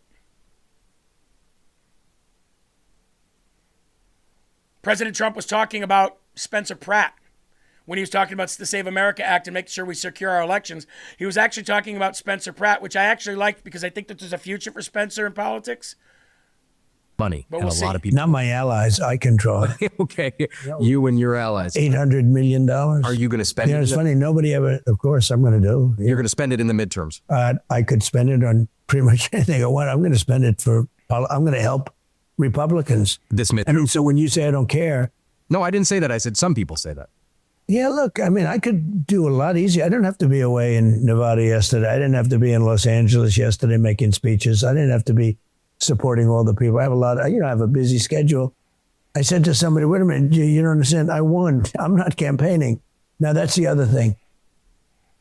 I get a tremendous vote. I have records in many of the states, the most votes ever in Texas and Florida and many, many states, Alabama. You can go through them, many, many states. The most votes ever. The question is, and they're asking this question, and I've had some great polls recently, real polls, but they're great polls. If I don't run, will those people go out and vote?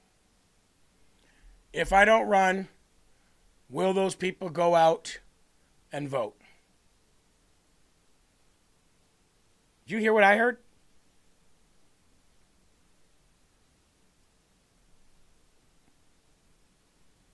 If I don't run, people are not going to go out and vote?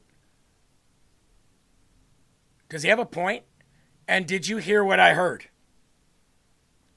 I'm just saying, if I don't run, people are not going to go out and vote.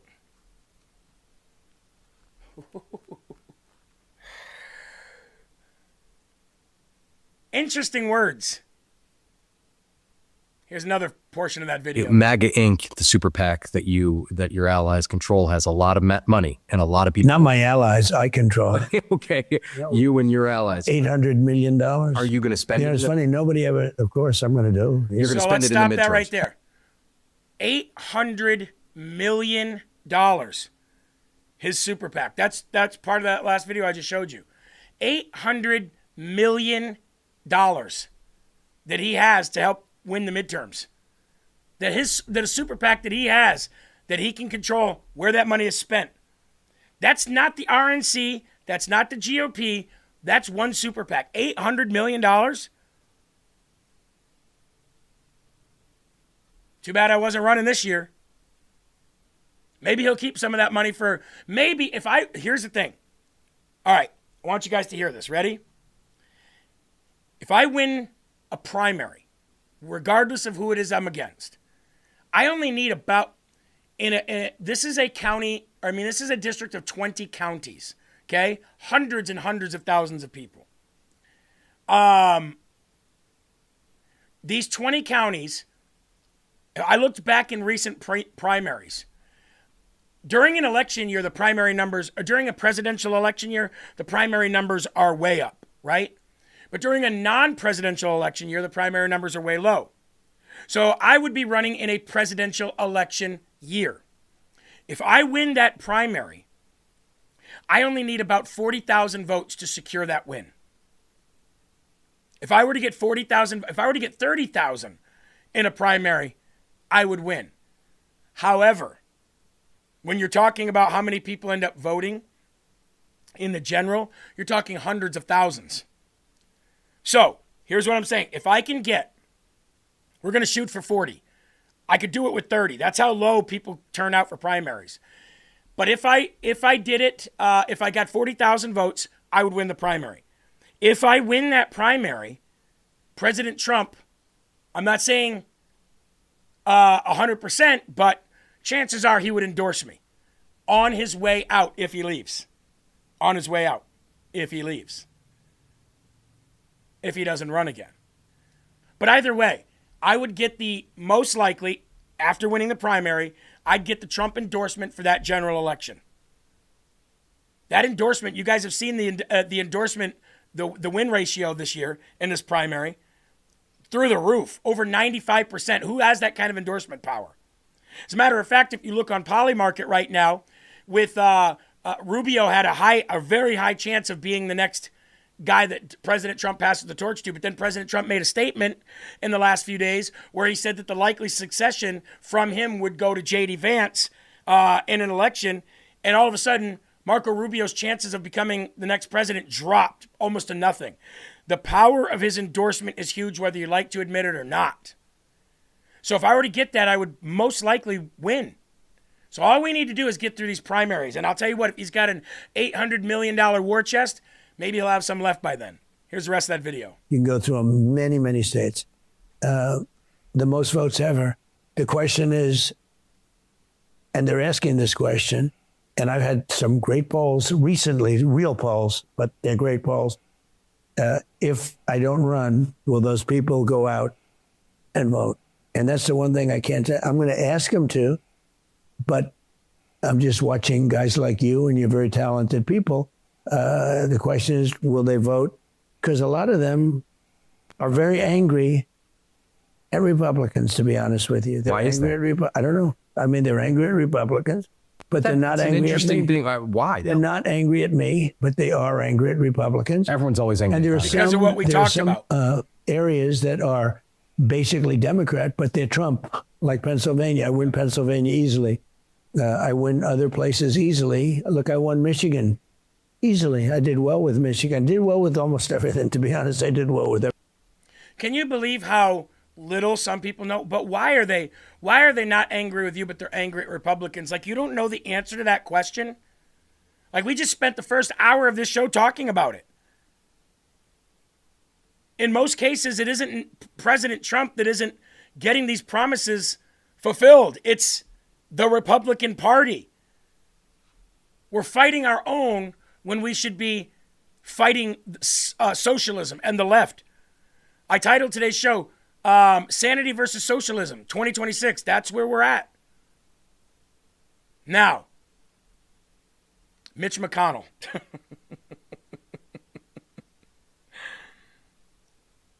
Mitch McConnell. Apparently he's fine, folks. We talked about him a little bit earlier on the show today. Apparently Mitch McConnell's just fine. Released from the hospital. He's in rehab at home. Just doing just fine. Recovering at home. Won't be back until fall, maybe later. You guys believe that? Again, it'd be very easy to prove that. But do you guys believe that?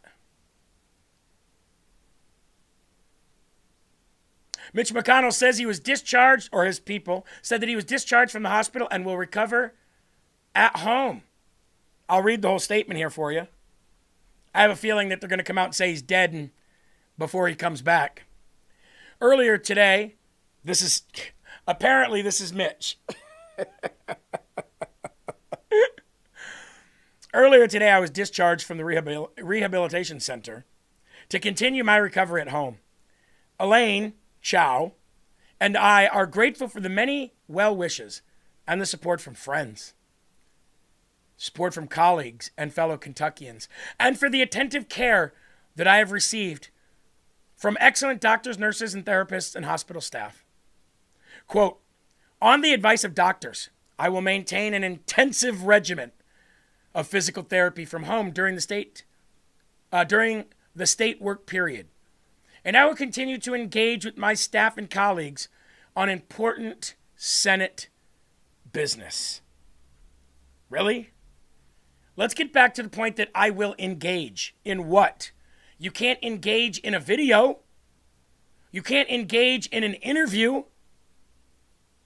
You can't engage in anything that would remotely show that you are either physically alive or at least mentally alive.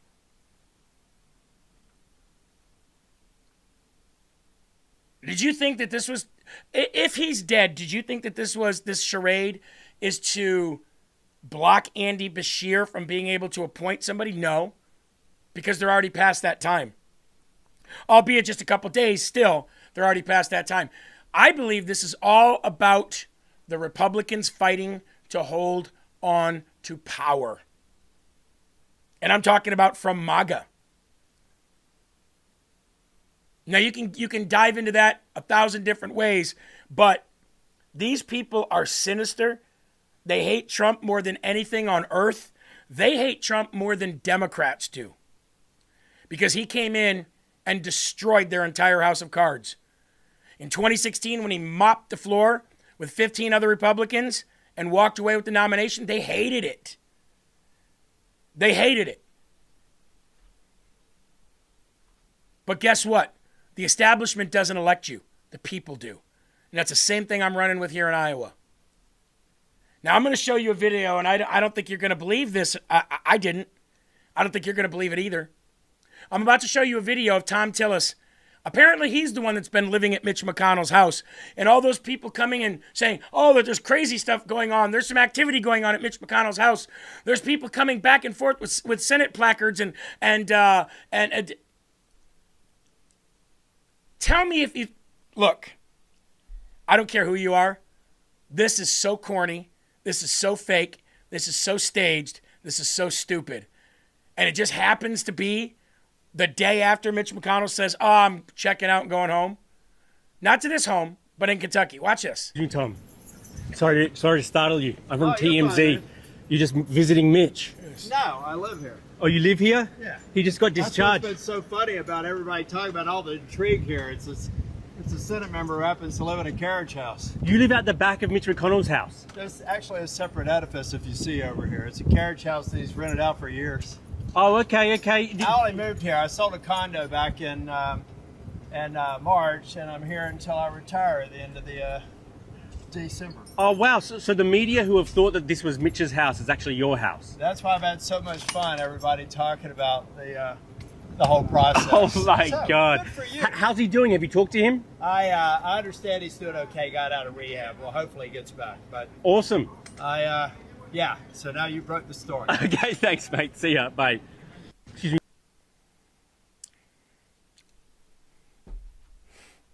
This is where the Democrats that watch on YouTube may agree with me. That was so cringe. Okay, first of all, Tom Tillis gets mad when you ask him a question that holds him accountable to something. Tom Tillis freaks out when somebody like Allison from Mike Lindell TV says, you took money from something, you just want to say, he freaks out. He freaks out when you talk about the Save America Act. He freaks out when you talk about the filibuster. He freaks out all the time. You mean to tell me that guy who can't even handle a damn question was okay with you walking up to the house that he supposedly rents and lives? No security, no car, just walking down the street on a beautiful sunny day in Washington, D.C. Zippity-doo-dah, zippity-yay. My, oh my, what a wonderful day. I'm living in Mitch's home, and I'm giving an interview today on the doorstep of this house. Come on. Come on.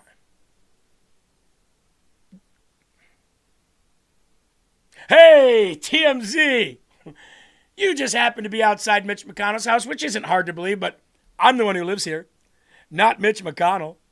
I'm the guy who lives here.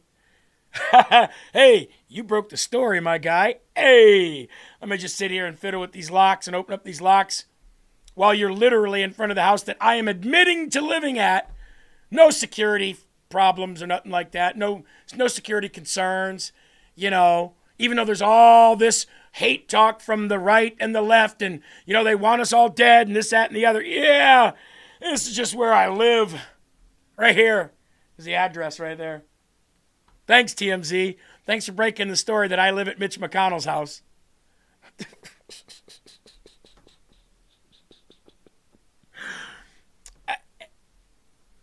Everybody in this chat thinks the same thing that I do. Everybody. Isn't that amazing?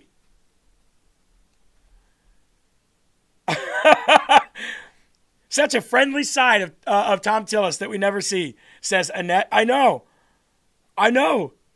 Here's the question. If TMZ is there, how come other reporters aren't there? TMZ the only ones that we're going to stand. People have been supposedly sitting outside of Mitch McConnell's house for like days. Independent reporters and everything. How come nobody else caught that?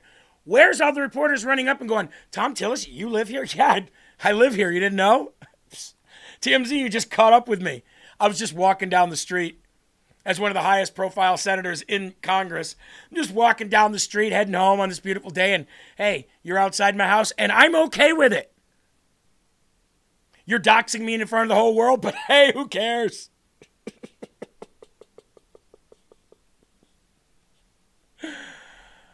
Wow. Just wow. Unbelievable.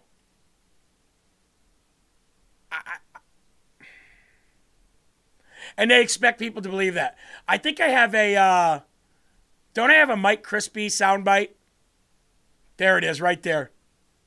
Mike Crispy. Unbelievable. What's that? Unbelievable. I think it was. What was that one more time? Unbelievable. It's very unbelievable. That does not look any way, shape, or form real to me.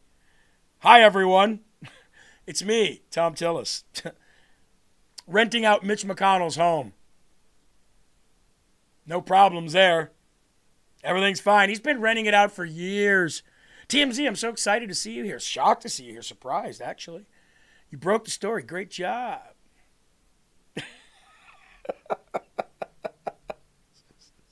All right, we're going to take a quick break. Refill your coffees, ladies and gentlemen. We got about another hour and 20 minutes left here on LFA TV's Live from America, and we will be right back.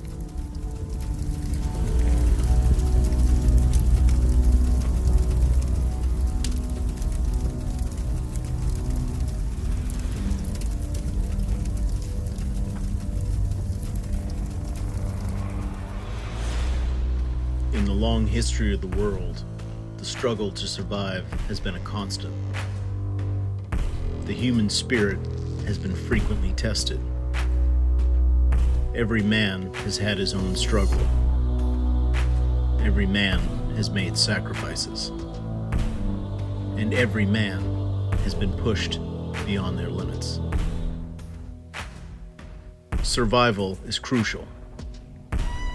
The desire to be prepared has never wavered. Generations that came before us realized the importance of gaining every advantage. How you face adversity could change your life. Success depends on it. History is defined by it. Our spirit is fueled by it. Our strength comes in many forms. The strength to fight, the strength to overcome, the strength to believe, the strength to win, the strength to rise. Rise up, coffee. Rise up to meet your challenge.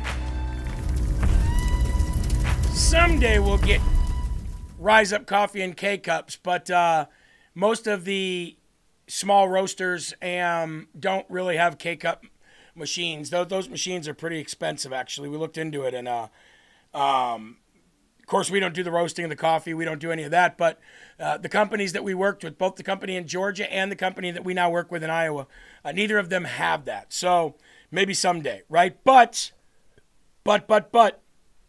you can get your little refillable cups if you've got a Keurig.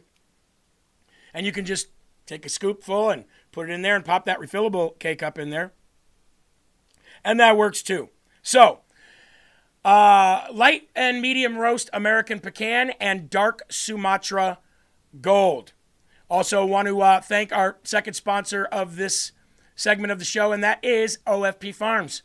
Folks, Denise and Corey in 2014 said, you know what? We're just going to do what God's calling us to do. We're going to go start this business. If it works, it works. If it doesn't, it doesn't.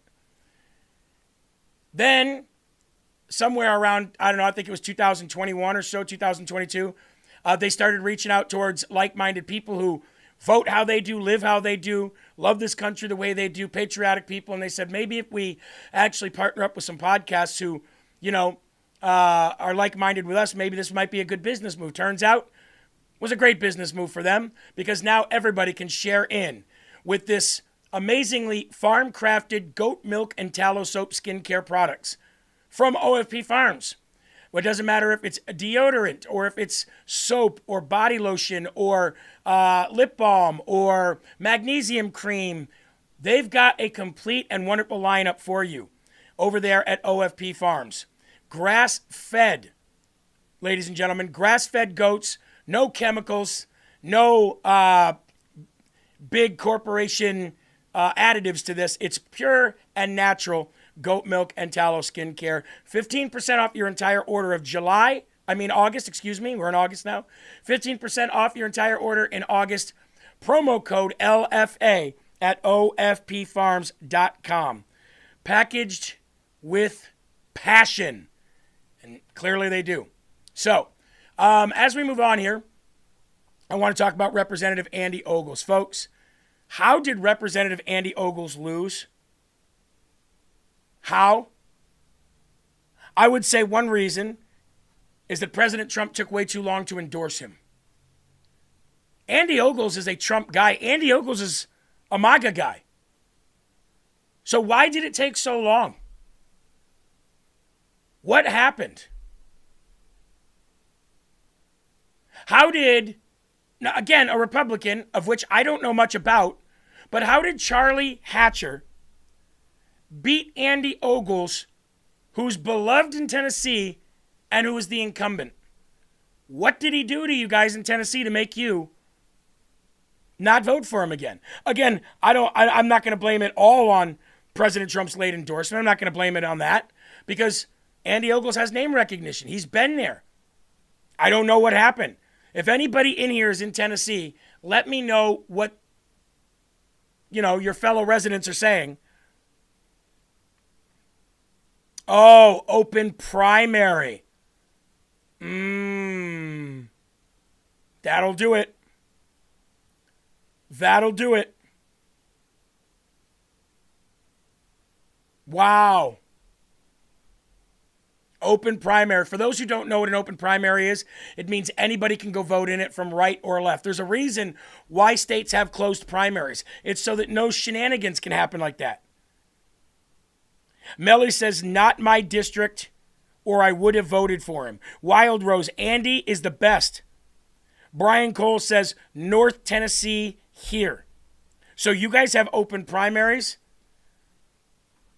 Yasmin says, I did notice there was a Democratic primary for governor last night. Maybe there was some BS going on.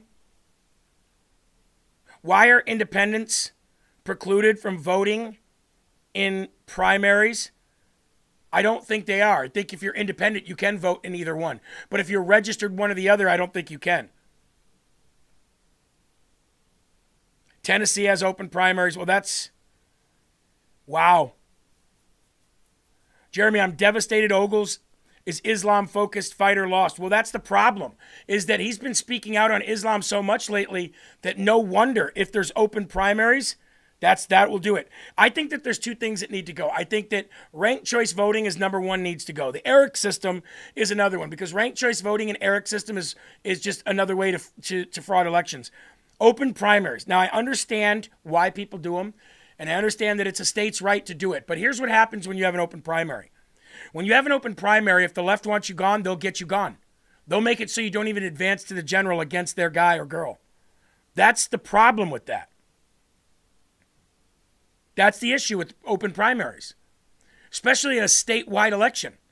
Well, in a district election, I guess it's not statewide, it's district, but depending on what district you're in, like District 1 here in Iowa, it's a pretty big district. It covers, I'd say a quarter of the state.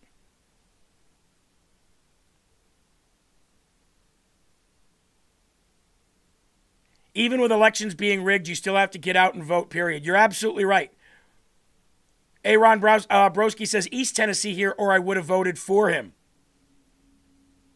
Depends on the state. Independents can't vote in PA during primary. There you go as well. Every state is different. You're absolutely right. Wild Rose says, I agree, Jeremy, too many games. When I ran the first time I ran for county commissioner in New Hampshire, remember, they'll tell you New Hampshire is a red state. New Hampshire's not a red state. It might be a red Republican governor, Republican legislature, both House and Senate, but it's not a red state. New Hampshire is a very rhino-focused purple state. There's only a few really hardcore good Republicans in New Hampshire. The rest of it is a purple state, meaning it goes where the wind blows.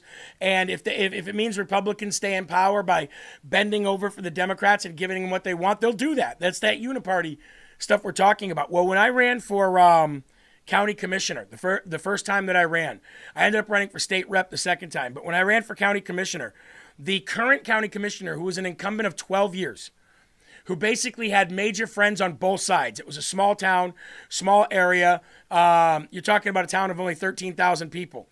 A county not very big at all, in terms of population anyway. Big county area-wise, but small county in terms of population. This guy had been the incumbent for 12 years. He had his tentacles entrenched in both sides so much it wasn't funny. What he did was even more sinister. In New Hampshire, we don't have open primaries. Okay? In New Hampshire, you have to in New Hampshire you have to vote for the party that you are affiliated with in the primaries. What this guy did is in 2016's primary, he changed his affiliation to Republican while being a current county commissioner. So he was a current Democrat county commissioner. Okay? And he changed his party to Republican while still being the commissioner so that he could vote against Trump in the 2016 primaries in New Hampshire. He then forgot to change back his affiliation.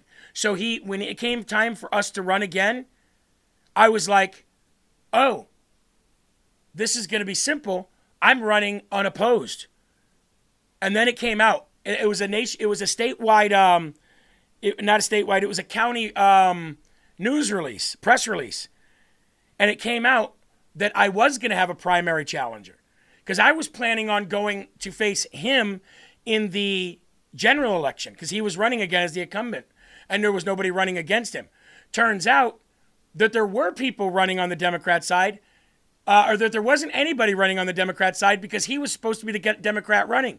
He ended up being a Democrat in the Republican Party, and now it forced me to have a primary. And when I went to go run against him in the primary, he had all of these Republicans voting for him. I was the new guy, much like I am here, and coming off the couch, I still got 40% of the vote. But he edged it out because he had name recognition and people didn't know who I was at that time. So he edged it out, forced me out of a primary that I shouldn't have even had to have.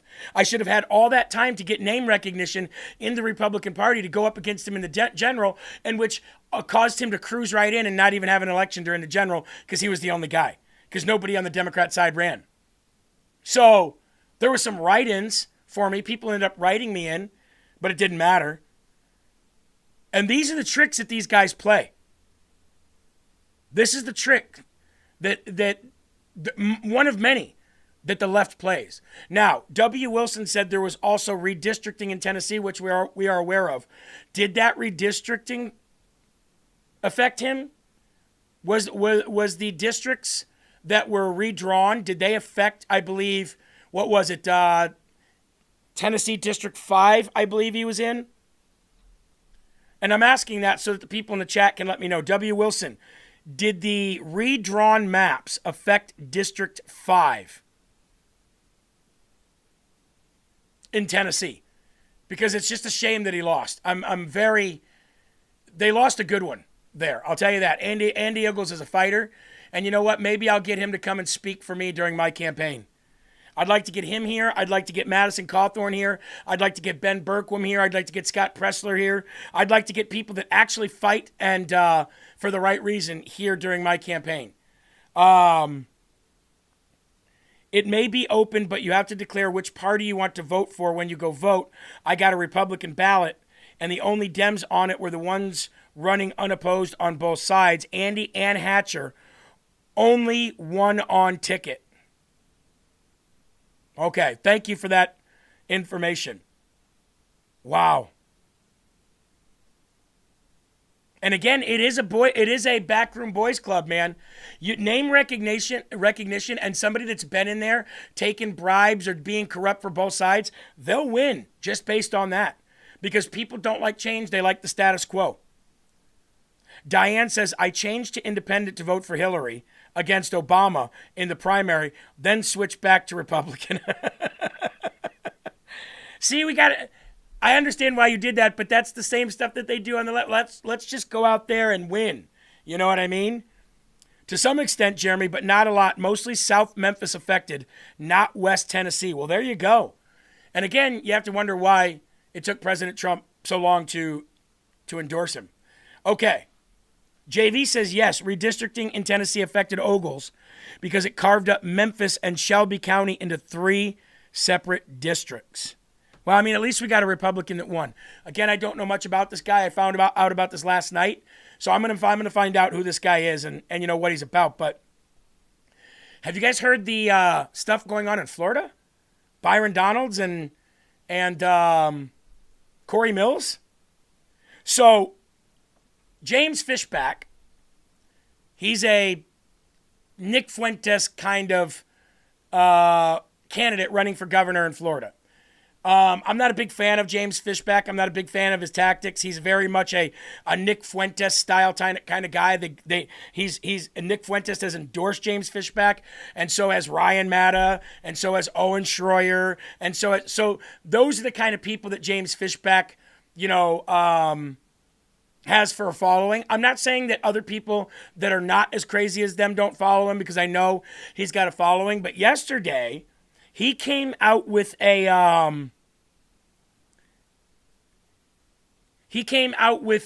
accusation that he has proof that Byron Donalds is now lumped into the Department of Justice investigation against Corey Mills for sex trafficking. And he came out with a press conference that said, a whistleblower contacted my campaign. I believe the whistleblower was from the DOJ, if I'm not mistaken. He said the whistleblower came to his campaign and said that the Department of Justice investigation into Corey Mills for sex trafficking has now been extended to also include Byron Donalds.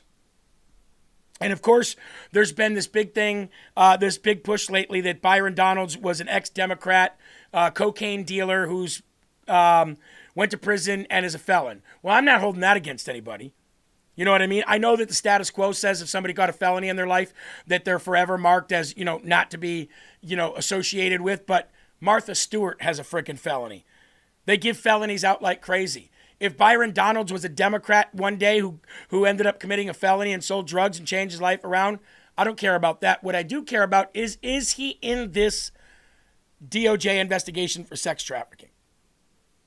Because look, people can do stupid things, people can get in trouble, people can go to jail. But if you're doing sex trafficking and you're doing like that kind of stuff, that's very difficult to come back from, right?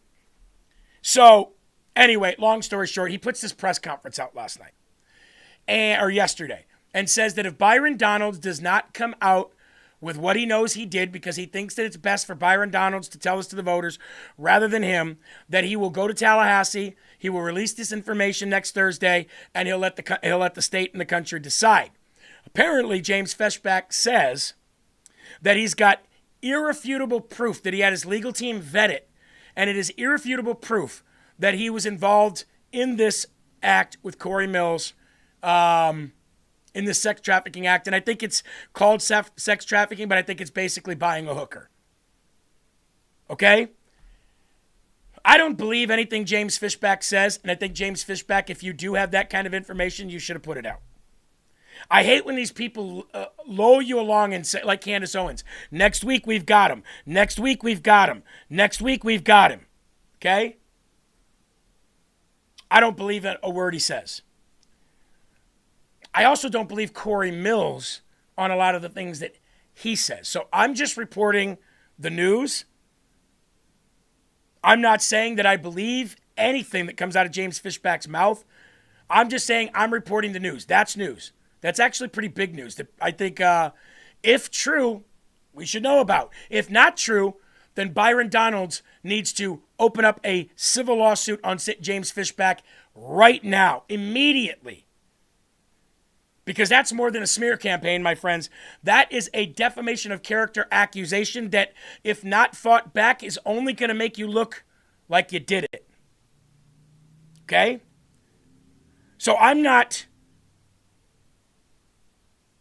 under the opinion that James Fishback is telling the truth. I want to see what he's got. Why are you saying, well, you know what you did and I know what you did? Get it out or else I'm going to do it next Thursday. Why are you waiting till next Thursday? Why aren't you taking this information to the local police as well? Why aren't you taking it to the local news stations and getting it all out there? I mean, clearly we know what your motivation is here, so why not do it to help your campaign? I don't believe it for a second, but it is news and I wanted to report it. Here's something else, though. Ryan Elijah was sitting right next to Corey Mills during this this event here. And he literally pulls out a restraining order on Corey Mills that Corey Mills says never happened and told President Trump doesn't exist. So, let's play this. You've mentioned the president many times. There's a restraining order here with your name on it. Volume's low. That you lied to the president about. Mr. Elijah, we're going to get to all that. Let's just stick to the. He's mentioned the president 4 times. Okay, but he has his endorsement. But again, you've mentioned Sheriff Chitwood, who's endorsed not a single incumbent and actually endorsed against the Trump. So, well, can you repeat the question if you want me to go down that lane? So, question again. You've mentioned the president many times. I have. There's a restraining order here with your name on it. That you lied to the president about. Mr. Elijah, we're going to get now, to all that. Let's just stick to the. He says there's a restraining order here with your name on it. Corey Mills says that's old. Okay. Could very well be old. But he said you told the president you never had a restraining order, and here it is with your name on it. And Corey Mills just kind of laughs it off. All right. Here's what I'm going to say. Accusations when you are running for politics, if you're rerunning for politics, or if you are in politics, everybody's going to accuse you of everything. Look at that dipshit over on YouTube who Googled my name and found a Jeremy Herrell from Kentucky that was booked on cocaine charges and stealing from the military. Never lived in Kentucky. I'm not from Kentucky. You got the wrong Jeremy Herrell guy. There's going to be idiots like that constantly who are throwing accusations your way. Then you're going to get other idiots that throw half-truth accusations your way so that they can muddy the waters so that you could say, well, where there's smoke, there must be fire. Okay? And then there's going to be times where people are throwing actual truth out about you, and your body language and the way you react to it says everything. Now, everybody knows you're in for a soap opera when I run. especially if I beat a fellow Republican in a primary and then I go for a general election.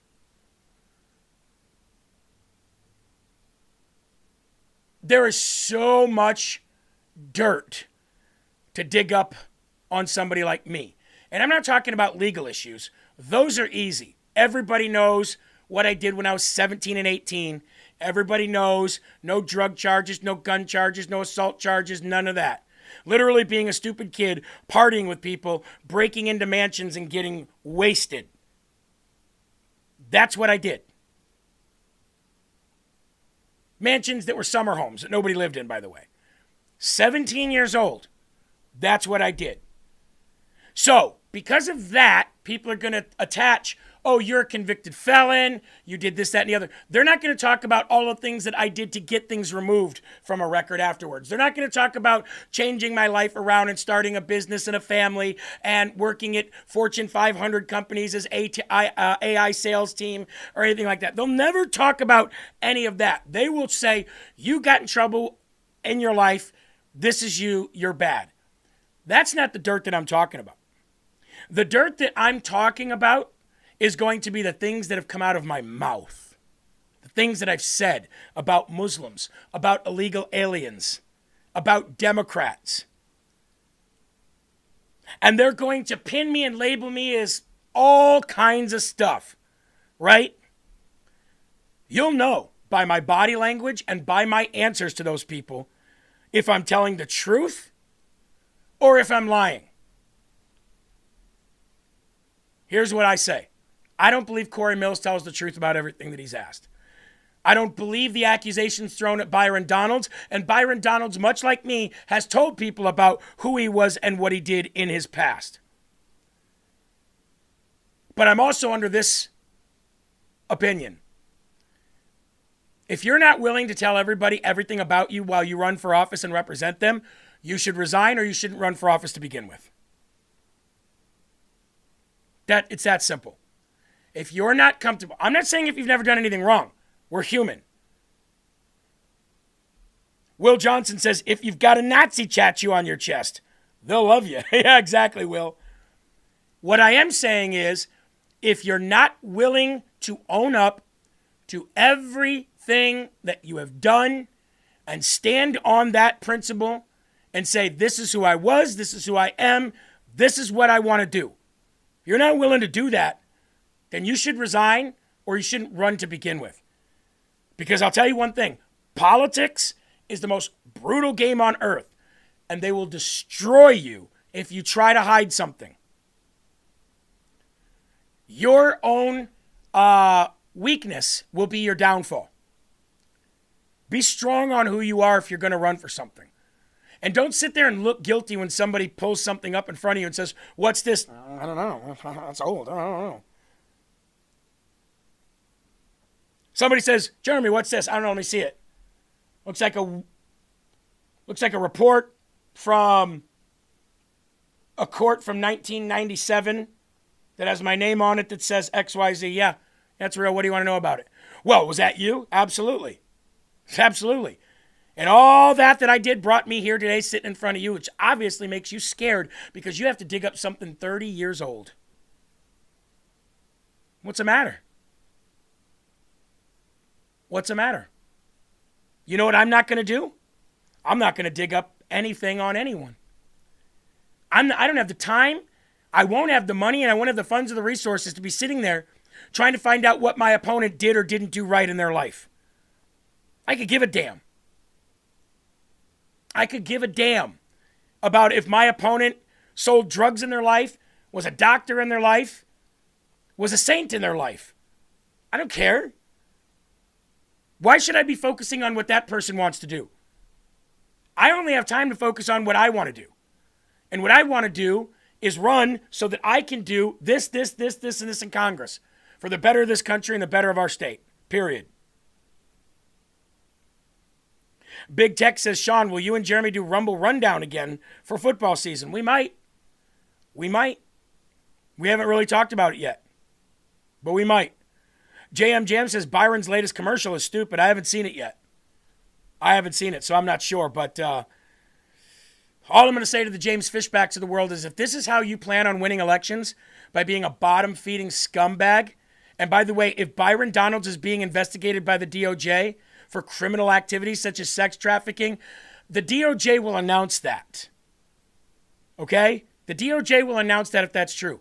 For you to be a bottom-feeding scumbag like that to try to win political points without proof and without showing it, that's pretty bad. Even if there is proof, for you to be a bottom-feeding scumbag like that, to know that you're behind in the polls so much that that's what you've got to do to boost you up, trust me, if the guy did it, people will go look for somebody else to vote for, and there's slim pickings. They'll find you. Unbelievable. Moving on. Amy Klobuchar. There's a joke.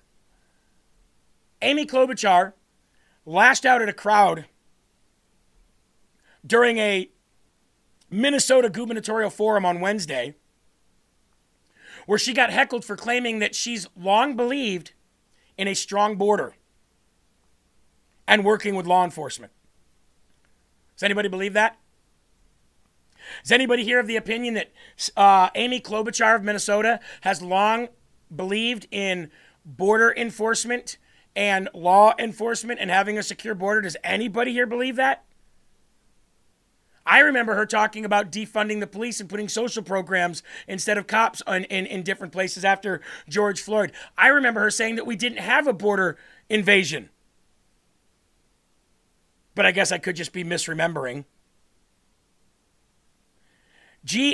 Great says, 15 minutes ago, the DOJ says Donald is not under investigation. There you go. James Fishback, liar.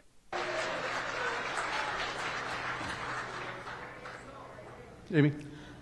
I've long believed and supported funding for Order at the Border, and I have worked well with law enforcement in Minnesota for years. But what People laughed. Quiet.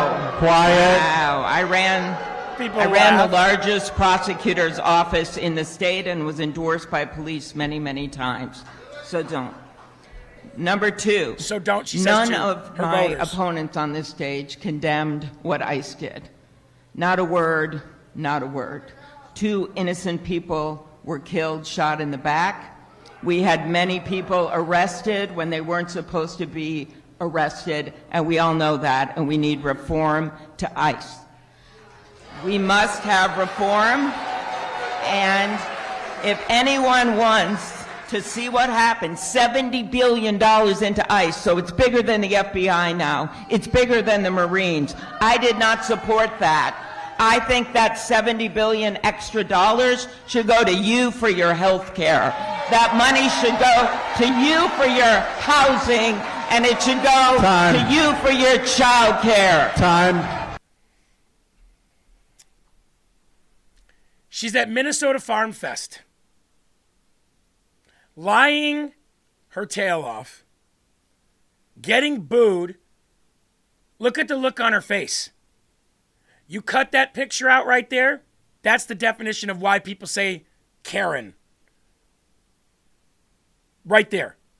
No offense to the good Karens out there. Look how mad she is. Look how upset she is because she got called out by the farmers of her state, knowing she's a liar. Knowing she's a liar. And she got mad. She said, you stop that. Stop what? Calling you out? Telling the truth? Voicing their opinion as your voters about what you've done or about what you haven't done?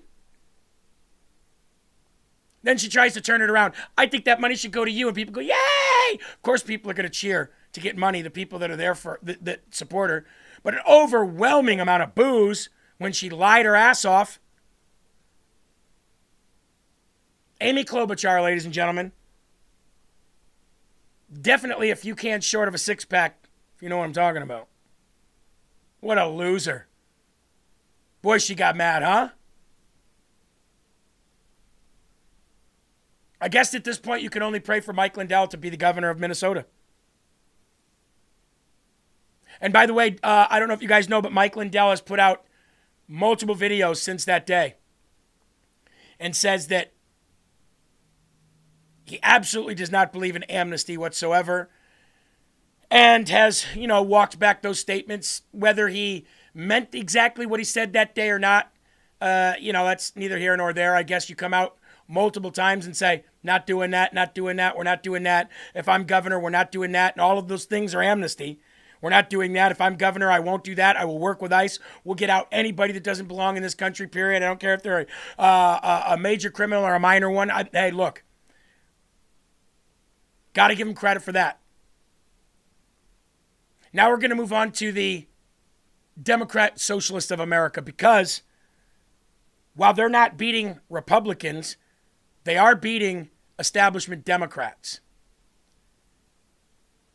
And I think you're going to see how much America actually rejects socialism when they actually do go up against Republicans. But the reason why they're beating their fellow Democrats is because the young, Sean was talking about this on his show last time. He showed a chart that the college kids, the college educated, they're above the voting age, they're the ones that made up a majority of El Said's votes. They're the ones that pushed him over that top. And what do we know? The left is going to say, yeah, see, college-educated people, they're out there voting for the right people. No, college-programmed, brainwashed, propagandized children are out there in numbers, charged up because it's easy to charge them up at that age.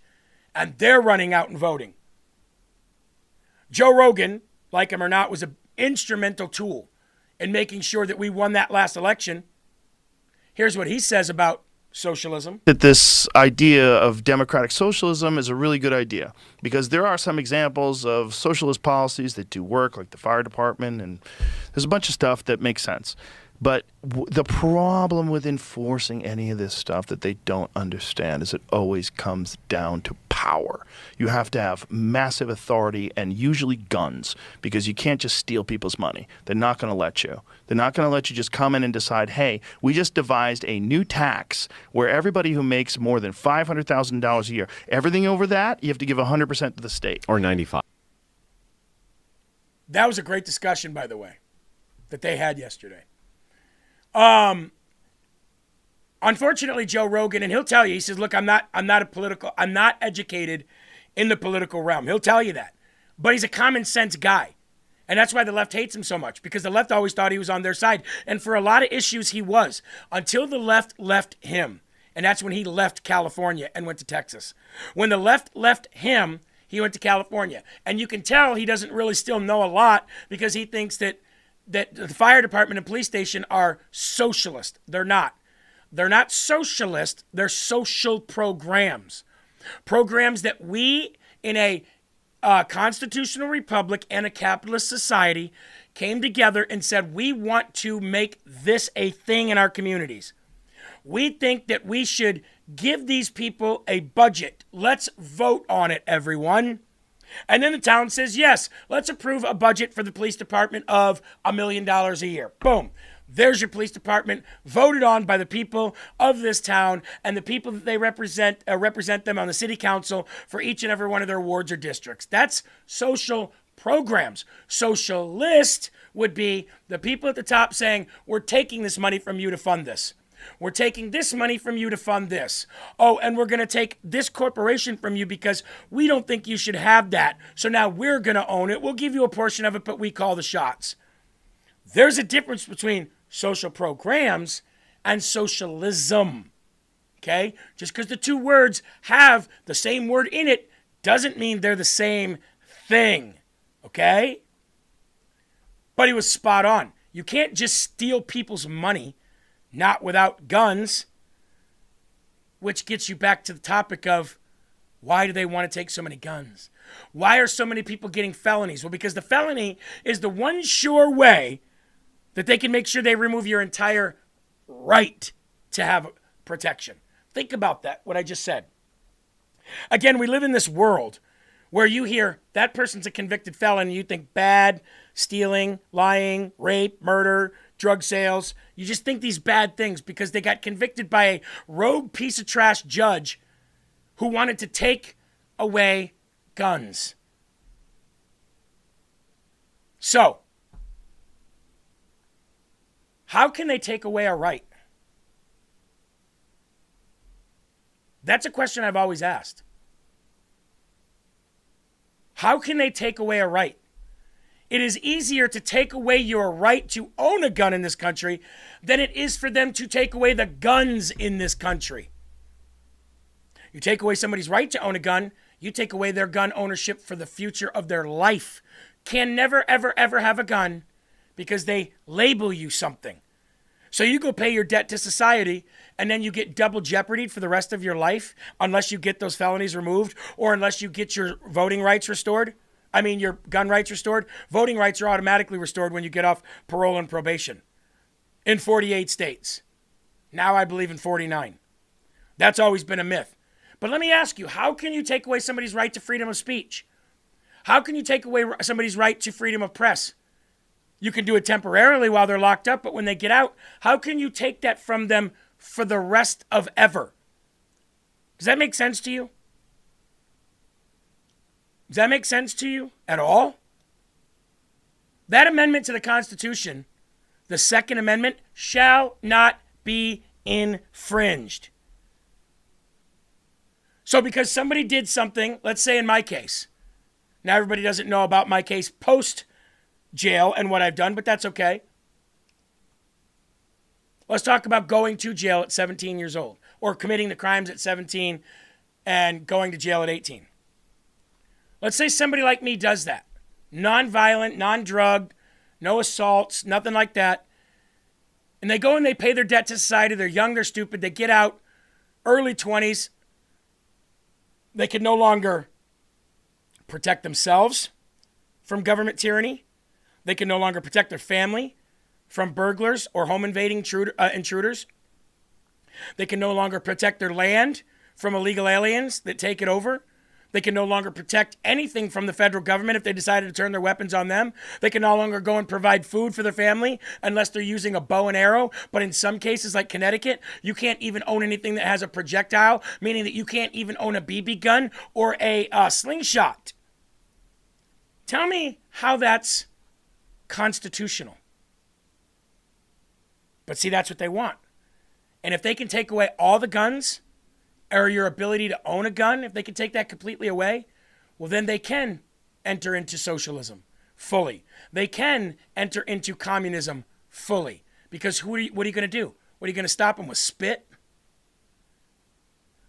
One of those people who's been completely lost, and I saw it coming, Chris Cuomo, he said some smart things over the years, but he said some incredibly stupid things over the years. He's going full socialist. He's railing for the socialists every day now. And it took Bill O'Reilly to come back and kind of notch him down a little bit. And I'm not even a fan of Bill anymore. Look, we see this all the time, which is in the primary we hate each other, but then when it's against the other guys, especially in this toxic twosome that our party politics is, we got to come together because the last thing we want is, as Democrats would say, is another Trumper, especially in a blue seat. So I don't understand that motivation.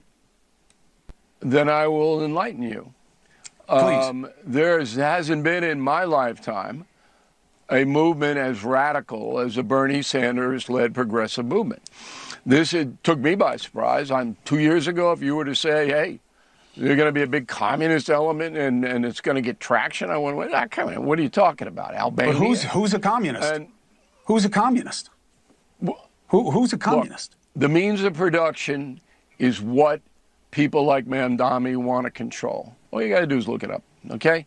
The means of production. They want to control that. Mamdani is the mayor of New York City. He's the mayor of New York City.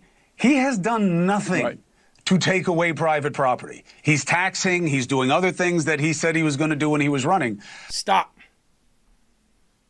He's doing nothing to take away private property? What does freezing rent for 18 months do to the property owner? Oh, and by the way, for the idiots over on YouTube, just so you know, because you don't know everything and you assume too much, I just bought a gun last weekend. How was I able to do that? Don't assume. Because you'll look stupid every single time. Make an ass out of you and me every single time when you assume. Somebody over there, well, I could buy a gun. Yeah, me too. Me too. I know it's hard to believe. But anyway, back to this. What does freezing rent for 18 months do to a property owner? Do you think all property owners are multi-billionaires and millionaires? What about property that was left to people that they've had to maintain and try to keep going and they're not millionaires? What about them? How are they going to stop themselves from going completely ass up with their property if you freeze rent for 18 months and then who takes it? Well, the bank takes it. Who buys it? More than likely the city. He's already talked about the city will acquire those properties. So what, you can have your socialist supermarkets and your socialist apartment complexes? That's what I would have said to Chris Cuomo. If he said, he's a mayor, he's not trying to do anything with personal property. Well, what do you think is going to happen after 18 months of not being able to get rent and them having to foreclose and them foreclosing to the banks and the banks selling it to the city for dollars or dimes on the dollar? You out of your mind? How do you have to be? How can you say such a thing unless you're doing it purposely or you're just that stupid? But this socialist thing, let alone communism, there's not a communist country on the face of the planet. I know you don't buy it. It's a boogeyman. Whoa, it's quite clear you don't buy it. Whoa, there's not a communist country on the face of the planet?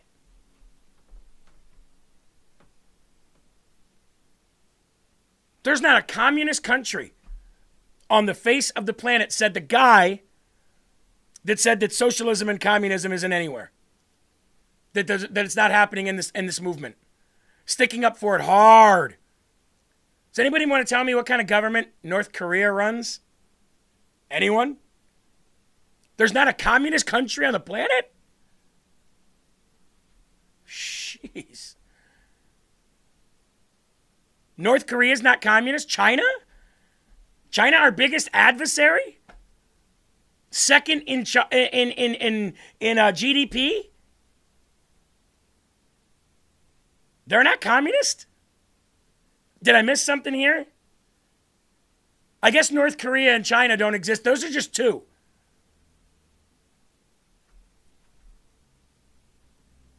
Wow, what a statement by Chris Cuomo, everyone.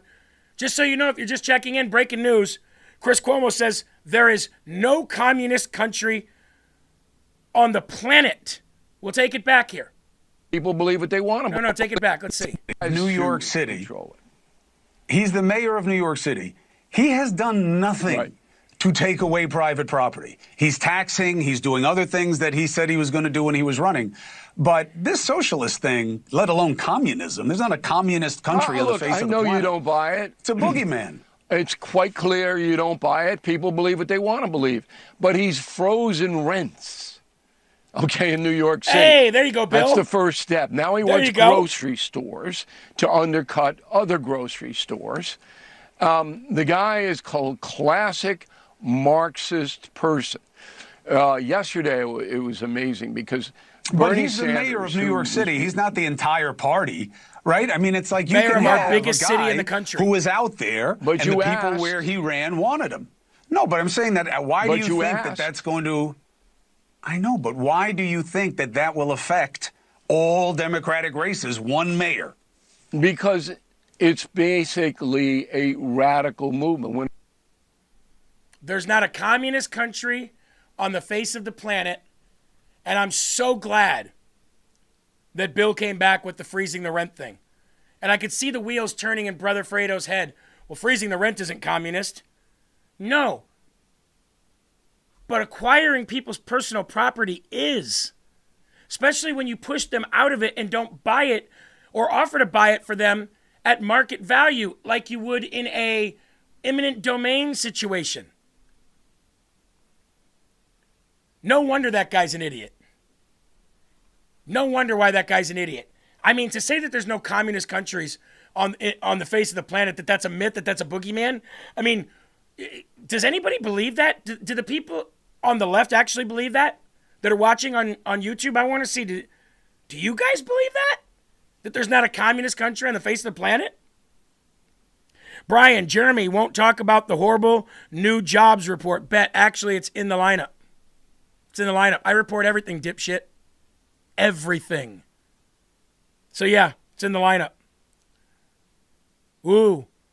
If we do have, if that's an actual number and it's not revised at any time, if we do have a horrible jobs report, we just exceeded jobs reports every single month since Donald Trump was in office. We exceeded expectation.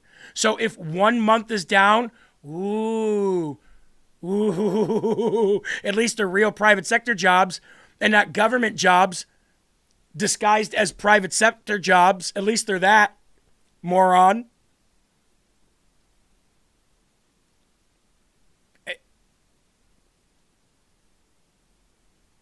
Mojave Red says, jobs are in the shitter, and all you do is call everybody else an idiot. F off. Apparently your job's in the shitter. Apparently your job is, because you ain't doing it. By the way, outperformed all job expectations by thousands every other month. So yeah, shitty jobs report. We'll take one once in a while. That's what happens.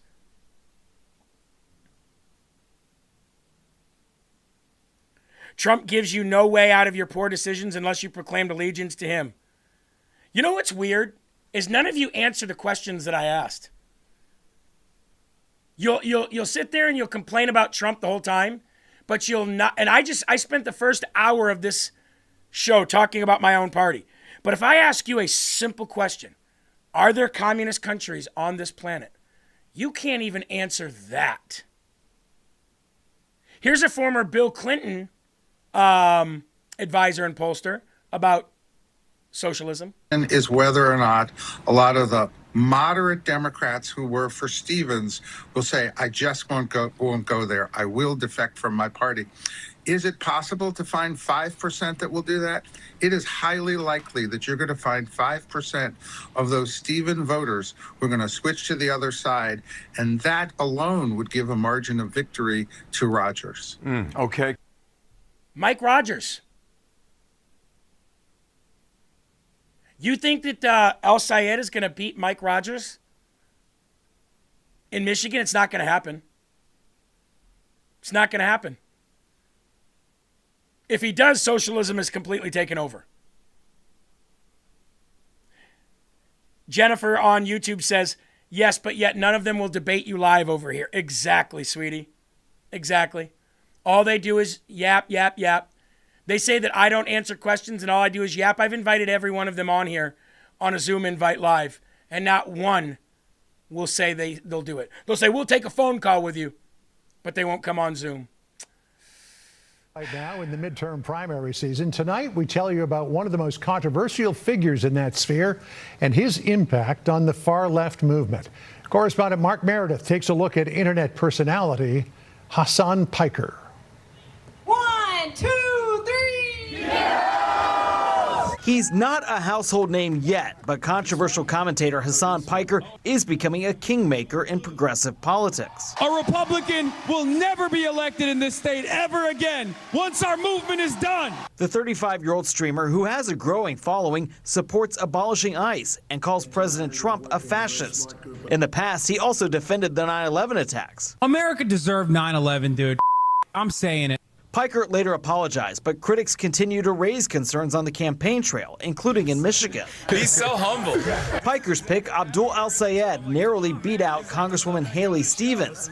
The nominee now says while he appreciates Piker's support, he won't embrace every view. I'm less focused on folks who are campaigning with me, more focused on the folks I'm campaigning to. Piker's appearance on the trail has some Democrats furious. I can tell you that right now. If he becomes a force in the Democratic Party, I'm out of here. Piker is also appearing in Wisconsin ahead of next week's gubernatorial primary.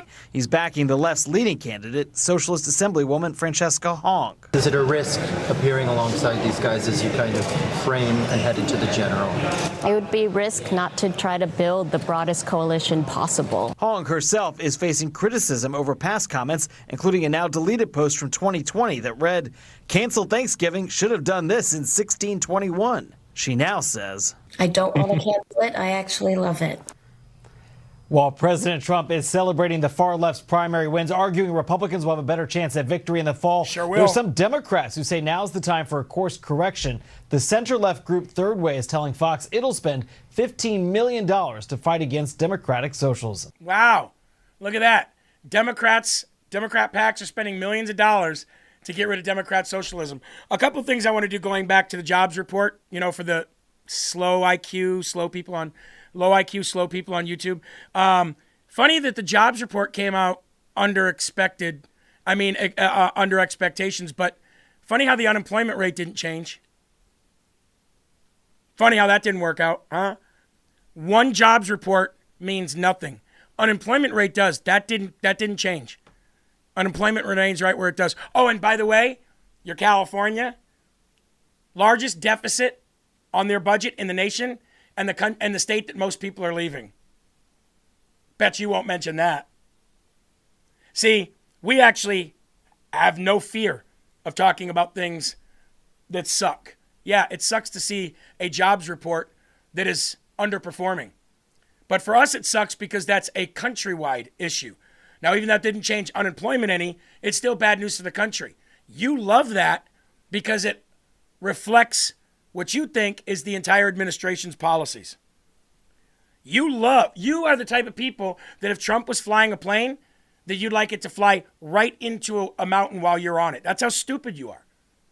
You celebrate bad news for the country, albeit very little and 1 month under expected numbers.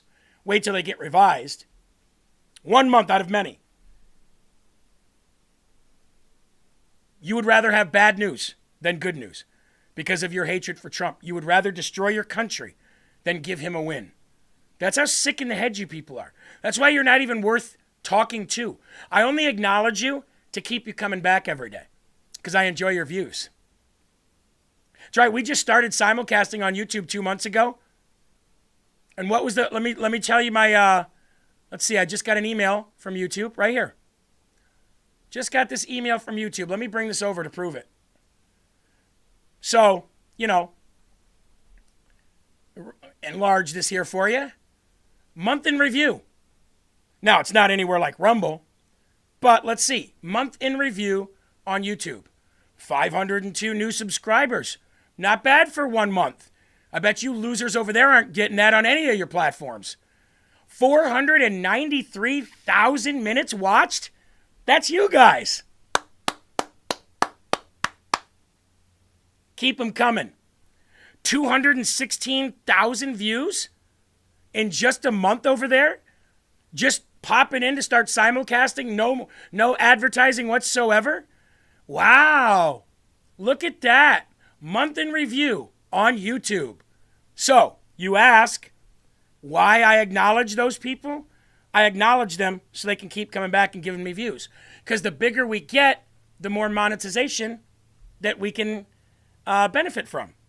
So, to DD and Brian and Joey and Mudbutt and Mojave, you are helping us.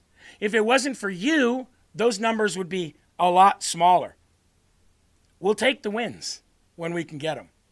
Now, Rumble is like 100 times that, but you're too scared to come over to that chat. You wouldn't last 5 seconds. That's why you don't.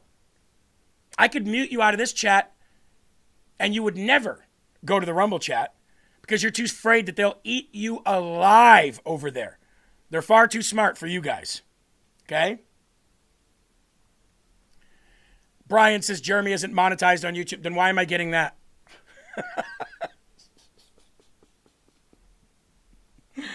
Thank you, Brian. We appreciate you every week over there. Bot or not, you're making us money. This guy is smarter than you. I don't think he's really interested in my endorsement. He's called me an and he's called me an ogre, and I belong on a pike, right? Mm-hmm. Pike. So talking about El Said. He has a real little man syndrome thing. Maybe if he wins and he's here, he'll be that kind of a tough guy. But overall, I would investigate why he seems eager to campaign with Hassan Piker, and he loves the communists, and he loved Hamas. Is that a winning ticket? Kind of, I don't know. Well, I guess we'll see. I don't think he's really interested. He has a little man syndrome, talking about El Said. The Democrats themselves are spending money they don't have to stop socialism from taking their party down. You see, that's why people don't come on and debate. And a bot could never come on and debate, right? That's why they can't. That's why they won't. That's why they'll never take a Zoom invite. Because bots don't take Zoom invites. So you're either a bot or you're afraid. I'm going to tell you what your party's afraid of. Your Democrat Party is afraid of socialism taking over. And that's why socialism hasn't gone up against a Republican yet. You're only going up against fellow Democrats. Once you go up against a Republican, you're going to see lifelong Democrats voting Republican for the first time in their life. Why? Because Republican vote, for them, even if they completely disagree, is still a more safe vote than actual socialism. And your own party knows that. And that's why your party is going to spend $15 million in one state to stop it. By the way, you know what we should do for those people over there, guys? Here on Rumble? Should pray for them. You should pray for those people. Even if they're not people, even if they're people running bots for Brian, pray for them. That would be the best thing that you could do for them. Fun to make fun of them, but in all reality, and you know, coming from it from a adult point of view, you probably pray for them. They would reject it more than anything else. Here's Mike Rogers talking about this upcoming election to voters in Michigan. Among the majority of Democratic voters that woke up on Wednesday feeling, well, hopeless, because the person who won does not represent your values, well, just know there is still hope.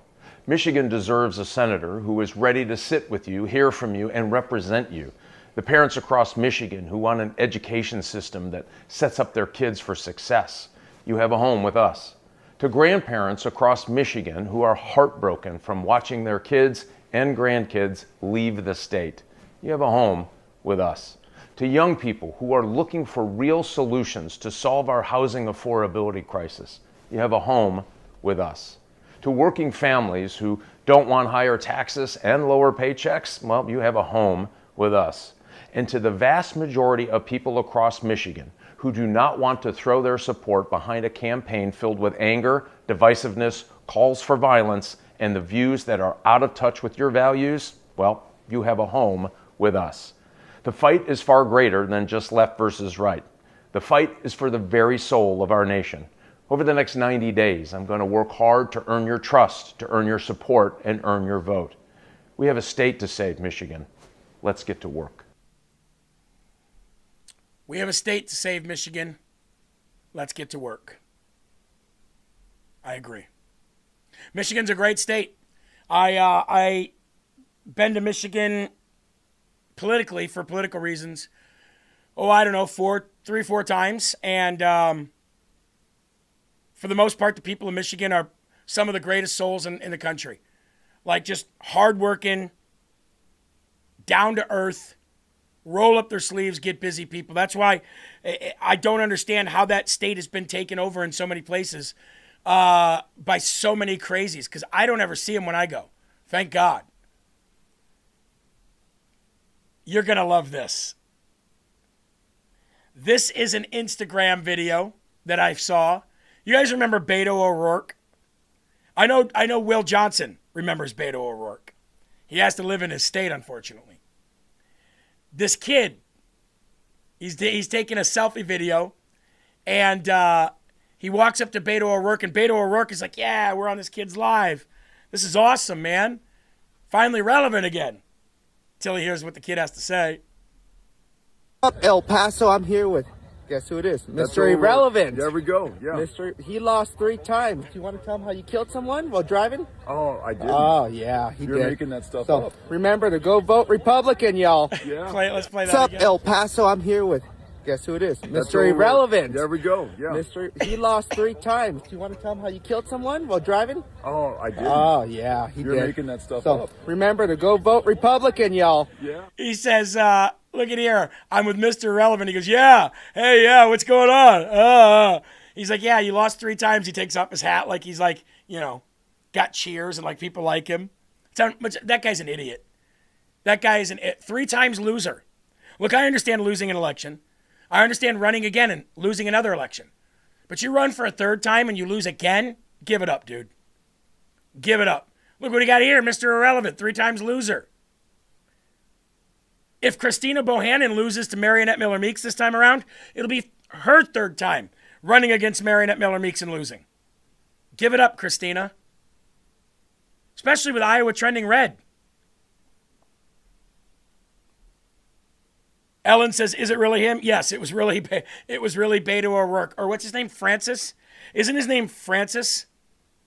I think that's his actual name. Or something like that. Now, speaking of Texas losers, James Tallarico headlined a gay pride event alongside an 11-year-old child drag queen. Boy, that's... Nothing says, I'm Christian, like that. Now, I'm sure some people might be able to say, well, you know what? Nothing says Christian like you. Judging people, blaming people, using cuss words, blah, blah, blah. You're right. You're absolutely right. But in the grand scheme of displeasing the Lord, do you think fantasizing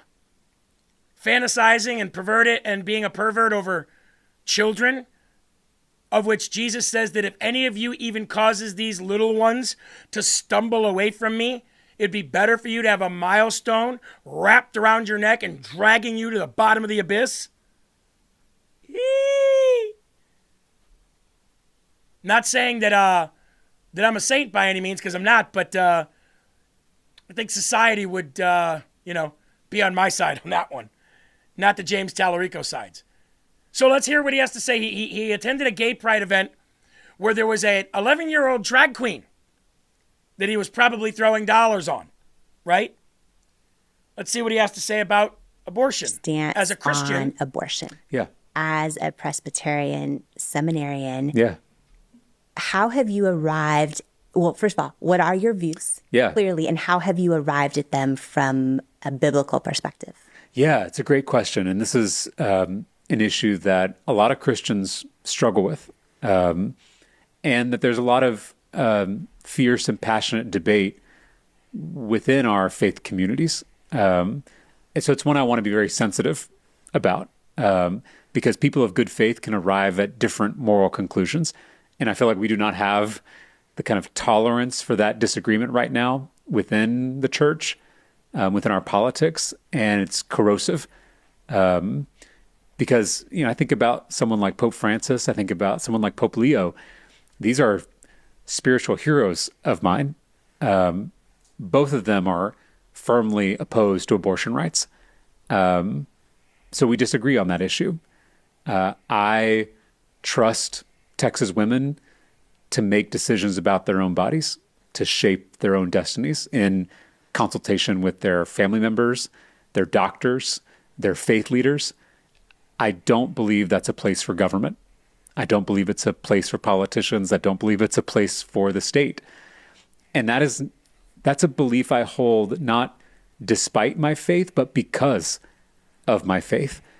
Jesus never talks about abortion. The Bible is silent on abortion. And when that happens with a social issue... Stop.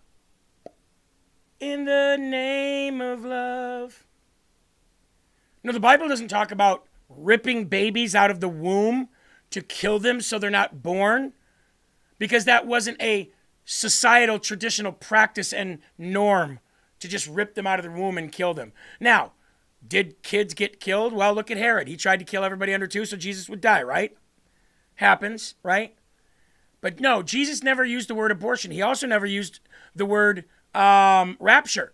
But we all know what caught up and snatched away means. It means rapture. Didn't have to use certain words to say it was wrong. Like I just gave you that verse.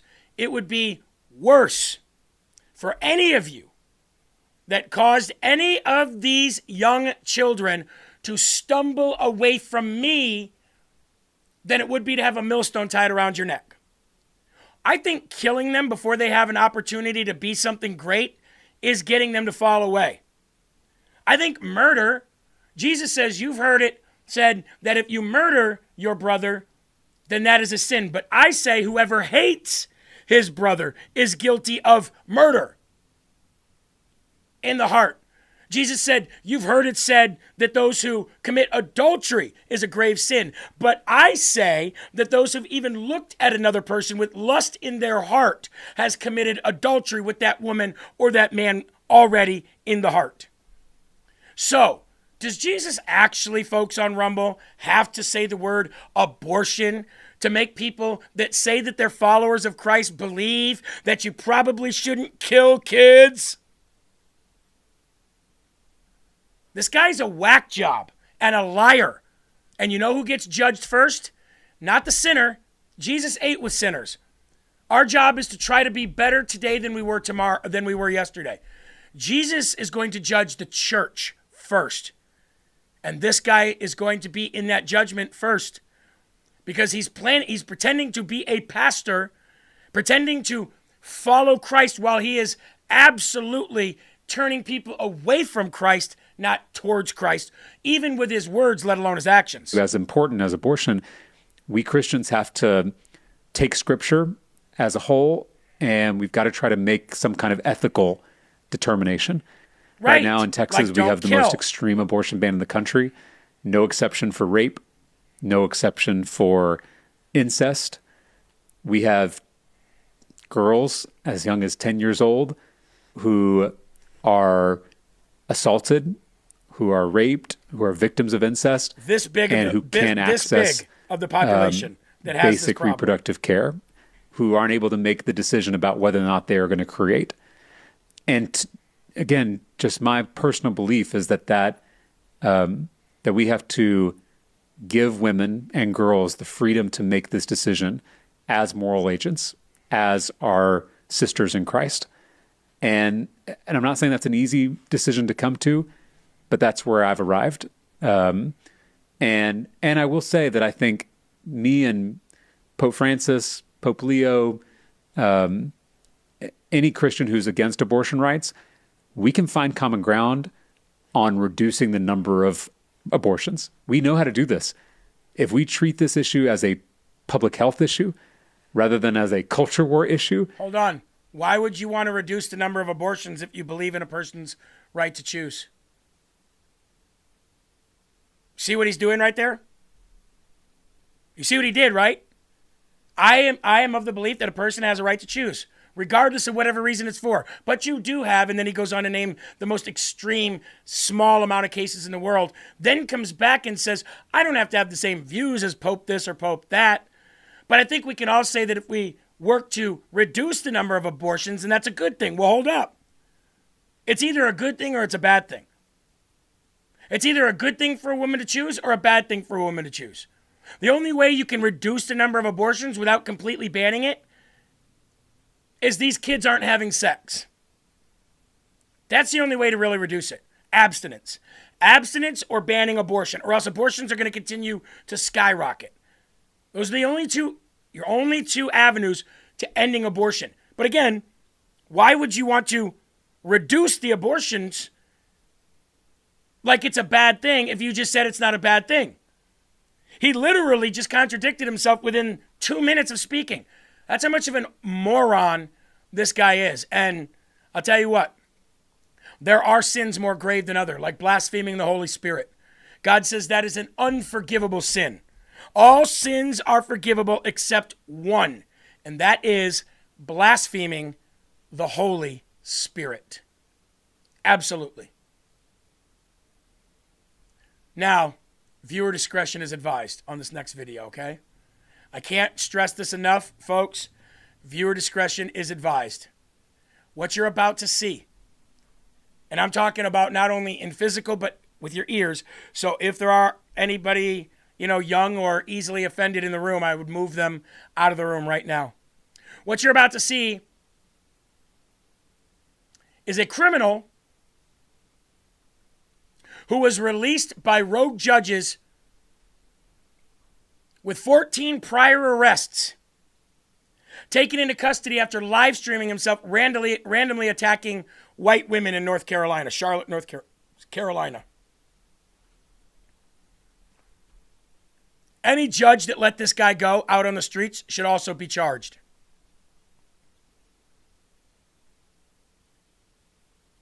Gentry Jeevers, who filled in for me before, posted this and said, someone send me the info on who the judges are that are letting out these violent criminals back into the streets. Now, Gentry lives in North Carolina, in the region of Charlotte. Viewer discretion is advised. I warned you. Nigga, that's the real issue, nigga. That's the real issue, nigga. You sitting here playing with me, nigga. That's the real issue, nigga. Watch what he does. July 21st is the real issue, nigga. His first woman. July 21st, that's the real issue. Nah, don't wave to me.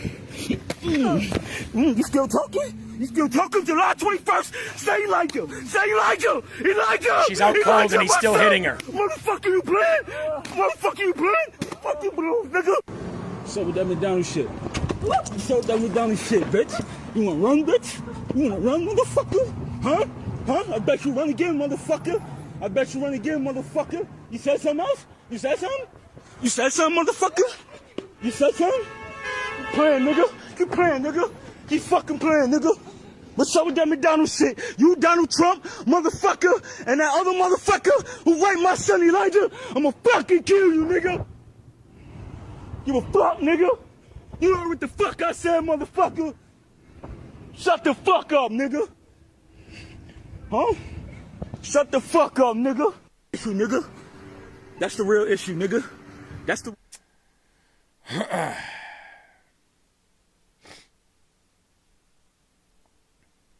Shall not be infringed. That's all I got to say.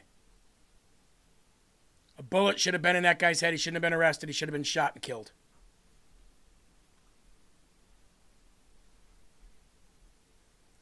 Something wrong with that guy. Who does that? Should have been shot and killed right then and there. I don't even know what to say to that. And by the way, you're seeing more and more of that. Not that exact, not that exact verbiage and whatever, but you're seeing people just get, how many videos have you seen of old people, like this trend of young kids walking up and just sucker punching old people of all colors, knocking them out so they're on the ground kivying. I don't know what to say. When we live in a society like that, I don't know what to say to that. I told you every week we report on something that I hate reporting on as well. Illegal aliens killing American citizens. We got another one.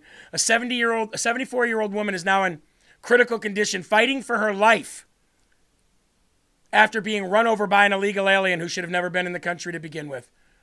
Another one. Surveillance video briefly captures a hit-and-run crash that almost turns deadly. You can hear the impact for the most part, and you can see the truck come to a stop. Jackie says one of her cameras also showed first responders at this Homestead house on Lincoln Drive just before 2:30 Sunday morning. It's where authorities say 74-year-old Geraldine Bird was struck by a truck and then trapped underneath it while trying to open this gate at her home. Jackie will not forget what she heard from loved ones. As soon as I came out the door, I could hear screaming, and I heard her say, she's dying, and she was like, she's under the truck. I could see her underneath the vehicle.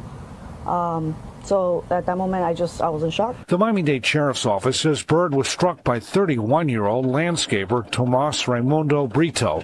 They say he took off running and hid by this nearby home in a shed, but was arrested after a neighbor alerted a deputy. Sir, you're charged with leaving the scene of a crash, causing serious bodily injury, and driving without a license. According to Brito's arrest affidavit, the defendant admitted that he had consumed approximately 5 beers prior to the crash. It said he was the driver and was alone. The report also said he told investigators he was from Guatemala and had no legal status. Another one. Now, I'd be a hypocrite if I didn't show you this video as well, and then we're going to wrap it up. This is where ICE is wrong. This guy's literally showing him his passport, showing him his ID. He's not the guy they're looking for, and they were wrong, and they treated him like trash afterwards. This is where ICE is wrong, and there's going to be bad bunches all the time. I don't think ICE was wrong in Alex Pretty. I don't think ICE was wrong in Renee Good. I do think they were wrong here. passport, and he don't. You gonna arrest me now? Touch me. Touch me. Touch me. Don't touch my shit. Don't touch my shit. You got the wrong guy, buddy. Don't touch my shit. You open my car without my permission. Okay. You jump inside, grab my key. You tried me to arrest me without a cause. I'm not gonna come down because you got here yelling at me. Now this guy is a citizen. Here, he cranked my door. I'm not gonna put my phone down, and I'm not gonna put my finger down. Give me my key back. Give me my key back. Give me my key. You asked to me, and that's fine. That is nothing better than a fucking American passport. Give my fucking key back. I can't. Give my fucking key back. Officer. Give us the ID and let's. No. Look, he's right here. Close my door and give him my key. You don't have to. You don't have to. I mean, that's why you sworn to protect and serve, and that's how you protect and serve a U.S. citizen. What's your name and badge number, sir? Sir, I'm asking you what? 207. 207. Okay. Give me my key back and step out and close my fucking door. You giving me orders? Yes. No. Yes, I'm giving you order because you're doing unlawful. Oh, you don't have to think, sir. You gotta follow the law. You're here to obey the law, not to do what you're doing. So you have a law degree or what you have? Yeah, I do. Huh? Sweet. I pay my tax. I pay your fucking salary, and I make sure everybody that works for me pays. You know what I'm saying? Criminal history. Asshole. I have no criminal. It doesn't matter. It doesn't matter. That's not your job. That is not your job. Give me my fucking key. Close my fucking door. Give me my key and close my. There you go. If it's not, close gently like a bitch. Come on, close gently.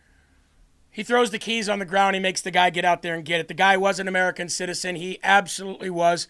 And I'm not going to make excuses. There's a bad group in every bunch. But here's what I will say.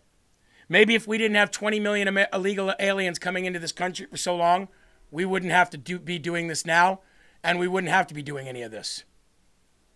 And last but not least, another grocery chain answers Trump's call and cuts prices on over 300 items to help Americans that are still suffering from the leftover inflation from 9% all the way down now to 3.5, but still down.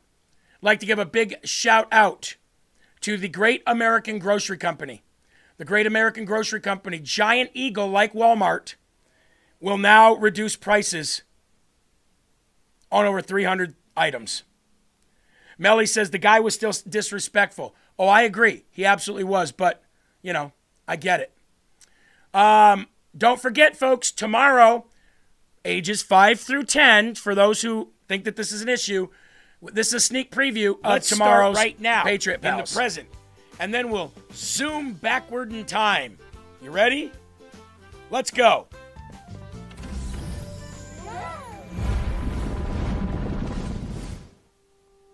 Today, the White House is still the president's house, just like it has been for more than 200 years. But way back in 1791, President George Washington picked the perfect spot for a brand new home for every future president. He wanted a special house that showed how important and strong America was. An Irish architect named James Holbein designed it, and workers, including free and enslaved people, started building in 1792. So there you go, ladies and gentlemen. That's a sneak preview tomorrow for your Patriot Pals for your kids, ages 5 through 10. Folks, there are right ways and wrong ways, but there's only one Yahweh. So stand up tall, keep your shoulders back, keep your chest out, and keep your head up high, because you are a child of God and no weapon formed against you will ever prosper. Will Johnson comes up next right here on LFA TV with Culture Wars. So don't forget to stay tuned for Will Johnson and Culture Wars. Folks, there are right ways and wrong ways, but there's only one Yahweh. So stand up tall, keep your shoulders back, keep your chest out, and keep your head up high, because you are a child of God, and no weapon formed against you will ever prosper. Keep your family and friends and pets close. Keep a smile on your face, and whatever you do, never stop spreading the gospel or stop fighting for this constitutional republic. Have a great weekend. Peace.